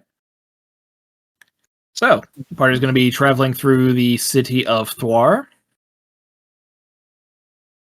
God damn it! Why is it? Jay, you good to sign in or have your character recover from the Grey Plague? Yes. All right. So, Gertie's back. I assume that he gets caught up on everything. Does the party want to inform him of McCree's extinction event? Yes. Yeah. away from prying ears if possible. Like we don't have any way of casting silence or like undetect thoughts, but yeah. Wait, hold on. Does anybody has see invisibility? No. Nay. Invisibility? No, see invisibility. Because if I remember correctly, when you cast see invisibility, you should be able to see if people are scrying on you. Correct. There are certain scrying spells, both on the DM side and that the players have access to, that can be seen through see invisibility. No, I don't have it. No, neither. And no way of making like things impervious to sound. I mean, I guess you could just telepathically. So Yeah, because this whole What conversation all- telepathically. what all does the amulet of proof against detection and location? Would that also stop them from like reaching out and reading my mind like from afar? They'd have to do it like close. See here, double checking on what exactly it does. Let's see, checking your inventory. Your magical scrying sensors. Blah, blah, blah, blah. You can't be targeted by divination spells or perceived through magical scrying sensors unless you allow it. So it protects you, doesn't protect the rest of the party.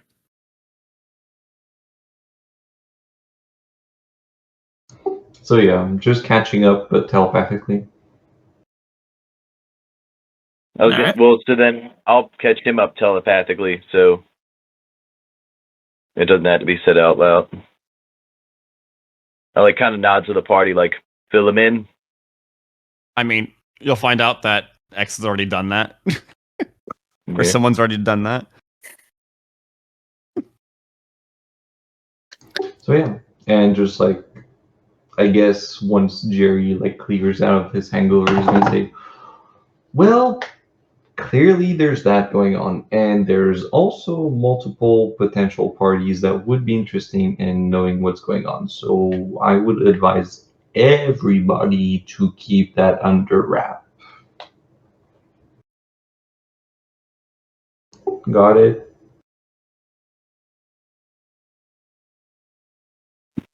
Mm-hmm. Like that. Cool. So now, Curdy, where the fuck is your keep?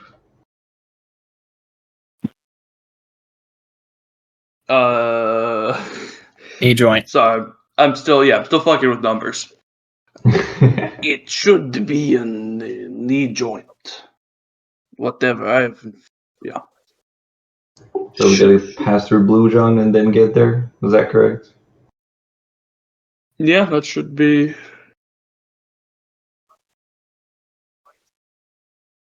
All right. So the party sets off. They head northwards beyond 10 to noon, taking the safe passageway across the border, bypassing any outposts that the hobgoblins might have. Eventually, they come to the fork in the road that will split between the valley and the other one going off towards the city of Thwar. The party can pass through the city of Thwar. This one actually seems to be rather well populated, a mix of races, so to speak, which is very unusual for Blue John.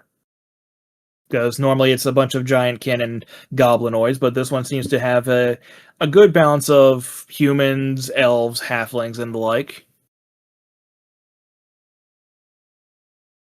As the party is passing through, they can ask for information, or at the very least overhear that the dragon that used to rule over this area was Sivakin, or excuse me, Skivakin. He has passed away about a month or two prior, and his 5 children are in town, and they seem to be arguing over the inheritance.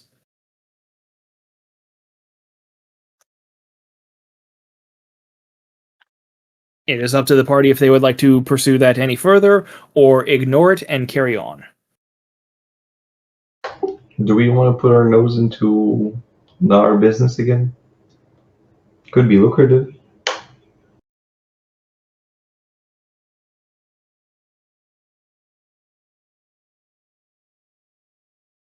Repeat that again. Sorry, I had someone. No, I ask. said like we could put our nose into what's not our business, but it isn't. It's gonna slow us down. But then again, it could be lucrative.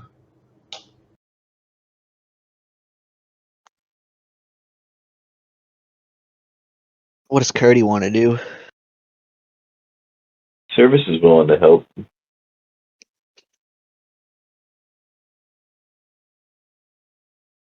As long as it pays well. Now they're blue Yeah, sure. dragons, so it's kind of up in the air as to whether or not they will. Maybe they'll listen to Yeah, their what horn. does Curdy know about blue dragons? That I think would be a history check. And we get advantage because of the dwarf. The Golden Heart clan guy. Yes. Okay, 22. with a 22, these guys are evil. They inhabit deserts and coastlines. They breathe lightning. They can stay airborne for days, possibly even weeks at a time. They are very intelligent, tactical, militaristic, have a peculiar sense of honor. And yeah, these guys are evil. Evil.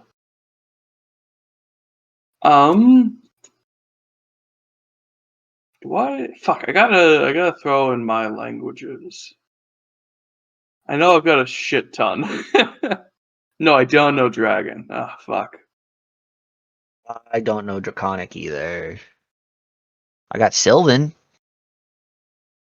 Draconic is what we need? No, they're too smart. I was gonna do the same thing I did on the trolls and try to goad them into kind of attacking each other. Mao speaks Draconic. Of course, you're fucking one of your 2 NPCs. What does Clyde speak? Clyde might even. No, Clyde does not. Clyde doesn't speak at all. Clyde does not have Draconic. Orc, CSL, and Primordial.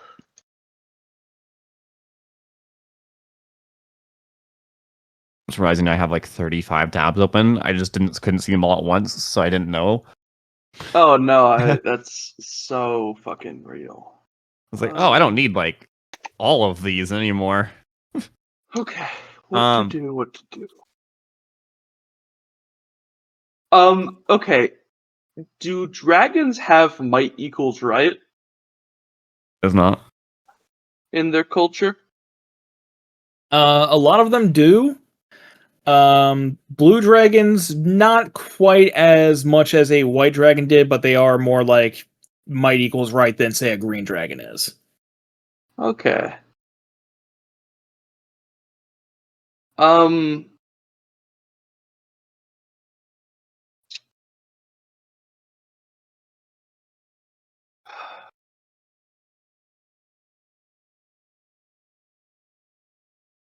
Hmm. Well, okay. Is this in the town or is this separate? Uh, from asking around, and this is like pretty common and like openly spoken knowledge, is that there is a cave that overlooks the city where the dragons roost. Okay. And does these dragons attacked anyone?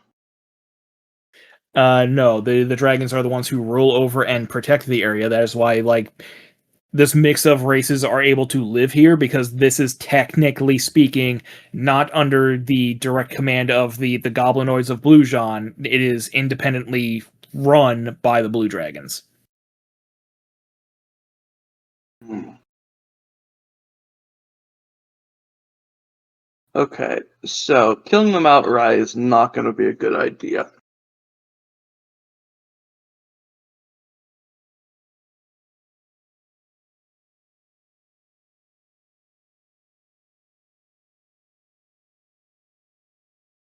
And how close is this to Curdy's Keep?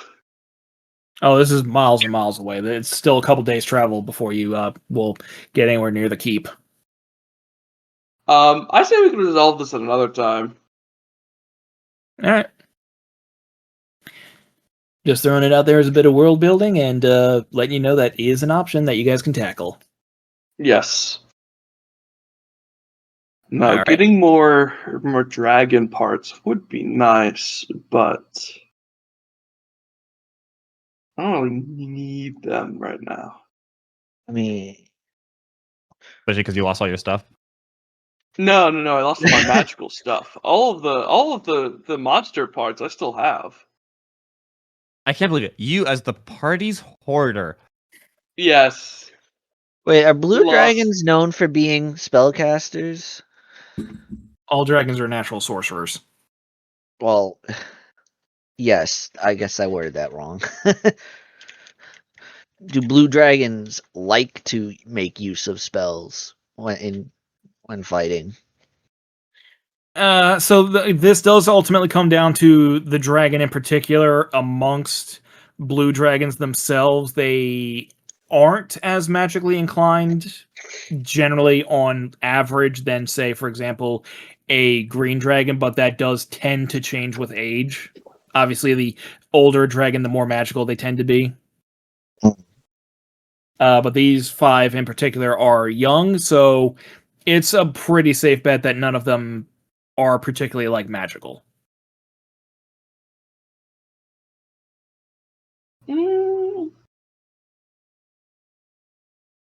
I'm thinking of ways of how I could handle this.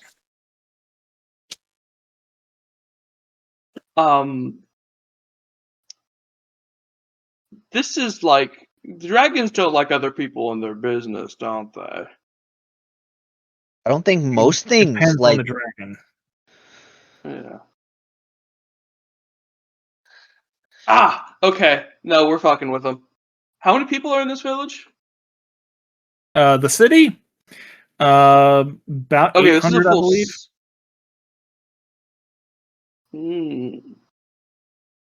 And we have an adventuring party of like 7 or 8 people.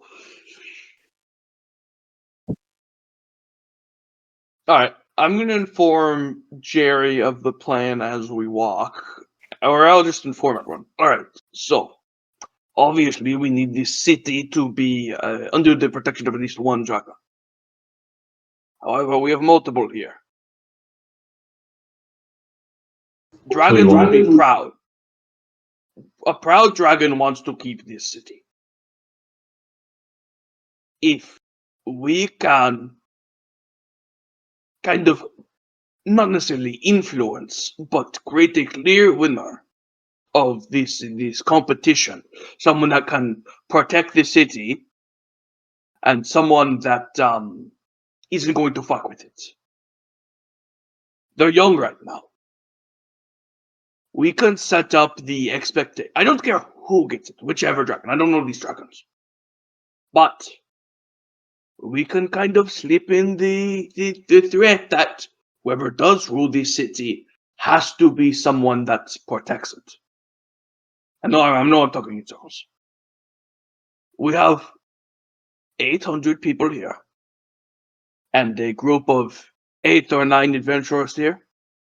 We've already taken down a dragon, an elder dragon. You can use your wings as an example, Jer.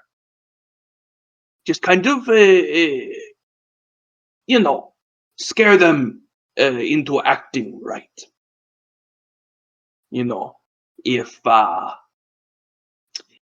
If they don't make a decision, or if they're treating the townspeople wrong, well, there's 800 of them, and we've met them now. They can always call on the noble adventurers.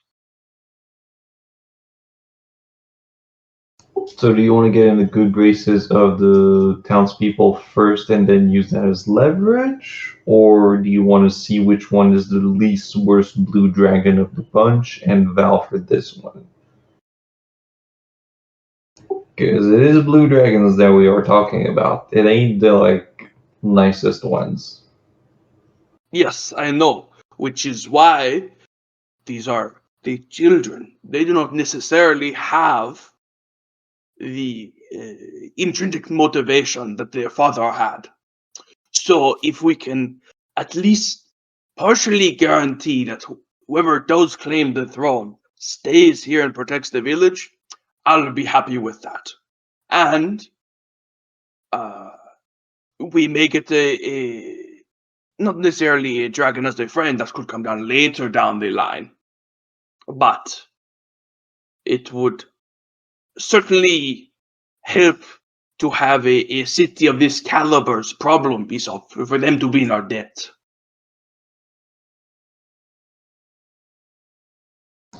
So my question is, how do you want to proceed? Do you want to investigate them and see which one is the most either malleable or favorable?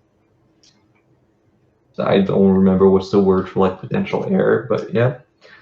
Or do you just want to pick whichever and then force them into submission to do what you want them to do?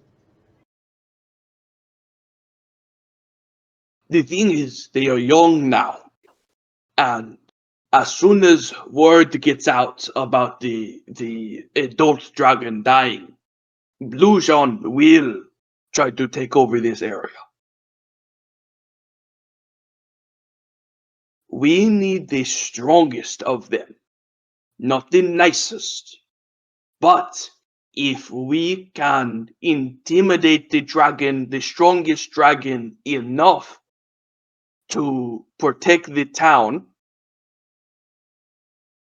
then hopefully, this is not guaranteed, hopefully that will be enough to scare Blue Jean away.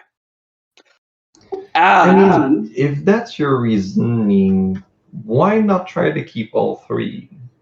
Because, 3 dragons is better than 1. Specifically, there's 5. 5? Holy shit. Yeah, it's quite a bit. So That is a good idea. My thing is, what happens when Blue Jean learns out? Oh, it's just a young dragon. Surely we get a couple hobgoblin warriors and take over the town, kill the dragon. That is what I'm going to point out. But a dragon and a group of 9 adventurers, well, that can protect the town. And then, if we protect the town and the dragon's horde, well, suddenly we have a friend of a blue dragon. Young, of course, but that is a possibility. I understand your game. My question is, what do you want to do once we're done with this town? Because, like, the conflict is going to stay, and we are not. So, Yes, I don't think that far. like, do you just want whoever rules this place to be nice to the people in there, and you want to make sure that that stays the case? Or do you, like, just want stability in the region enough for Blue Jean to not be interested in taking control of this place? Well, I mean, we are going to a keep. It is a couple of days away, but it could be nice. I do not know of the workforce of this keep. I believe it is actually inhabited by monsters. Yes.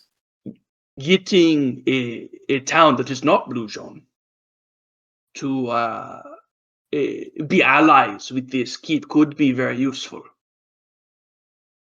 So you want to recruit workforce from this place to potentially, like, orchestrate the keep. Is that what you want? Exactly. The keep is from what I have read, the knee joint is near the sea. If we could set up an extension of both of these at my keep, we have a new powerhouse, a new port in Trazom. Yeah, could be a good extension spot. So, how do you want to proceed? Do you want to deal with trying to get stability in the town before we take care of the keep? Or do you want to do it in the other way around, which is taking care of the keep first, employing people from the town, making yourself as, like, the keep manager known from the town, and then use that influence to make sure that whatever happens in town stays stable? Because, like, from all the things we can do, if the end of the day what you want to do is gain the trust of the people to earn their labor, then I think what we need to do is check what's their current condition, make sure that whatever we offer in the keep is better, and then use that as leverage.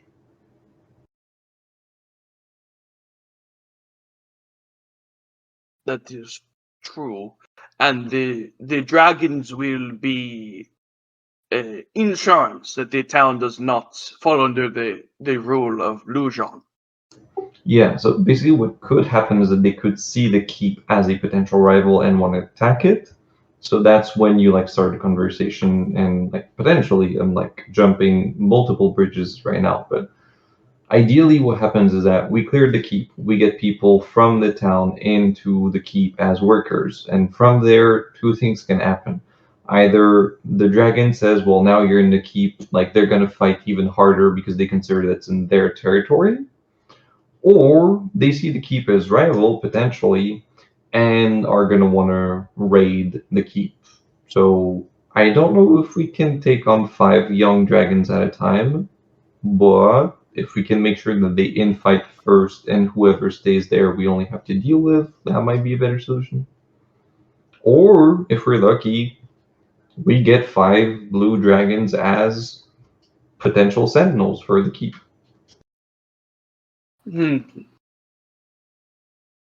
Like, I don't know how much you can control a dragon, but Exactly.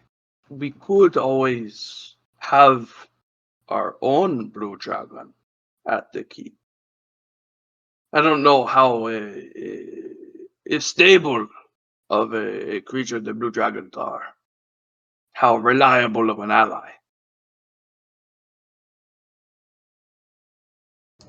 I mean, considering that dragons and chromatic dragons more specifically are both prideful and chaotic creatures, it's not impossible, but it's going to require either a lot of concession or a really, really, really strong grip on the dragon for it to work.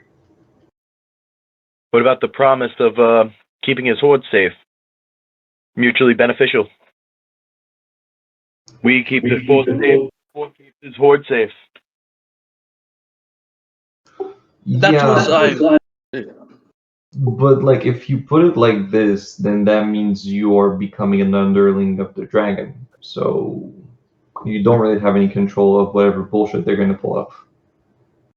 If tomorrow they decide that, oh yeah, my hordes is safe in the keep, I don't need to keep like that town anymore. I'm just gonna like burn it to the ground, or like I guess zap it to the ground for a blue dragon.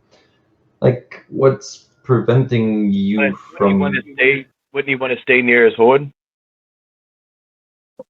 Yeah, but if he like, my point is, if we go for the we keep your horde in the keep safe plan, okay, let's push that thought further. What happens when the horde has been moved to the keep and the dragon doesn't need the town anymore? What happens to the town? We control the keep. We'll take the horde.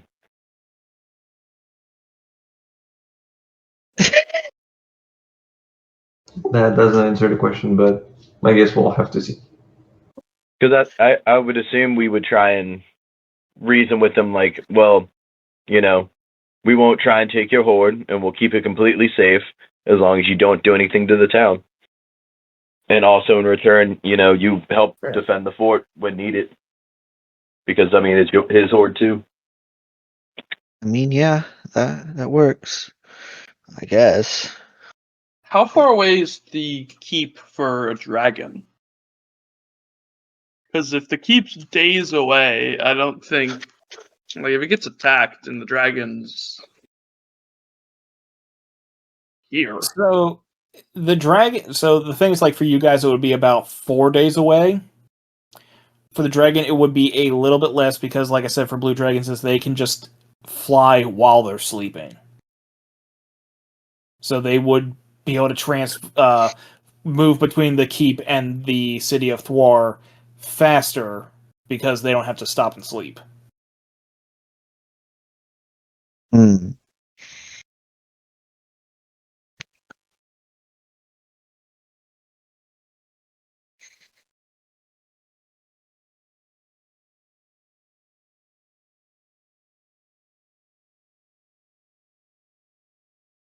I do think we should deal with the keep beforehand. We will need defenses from Blue Jean. That is certain. I do want to set up a port. Where we get the defenses, we can decide later.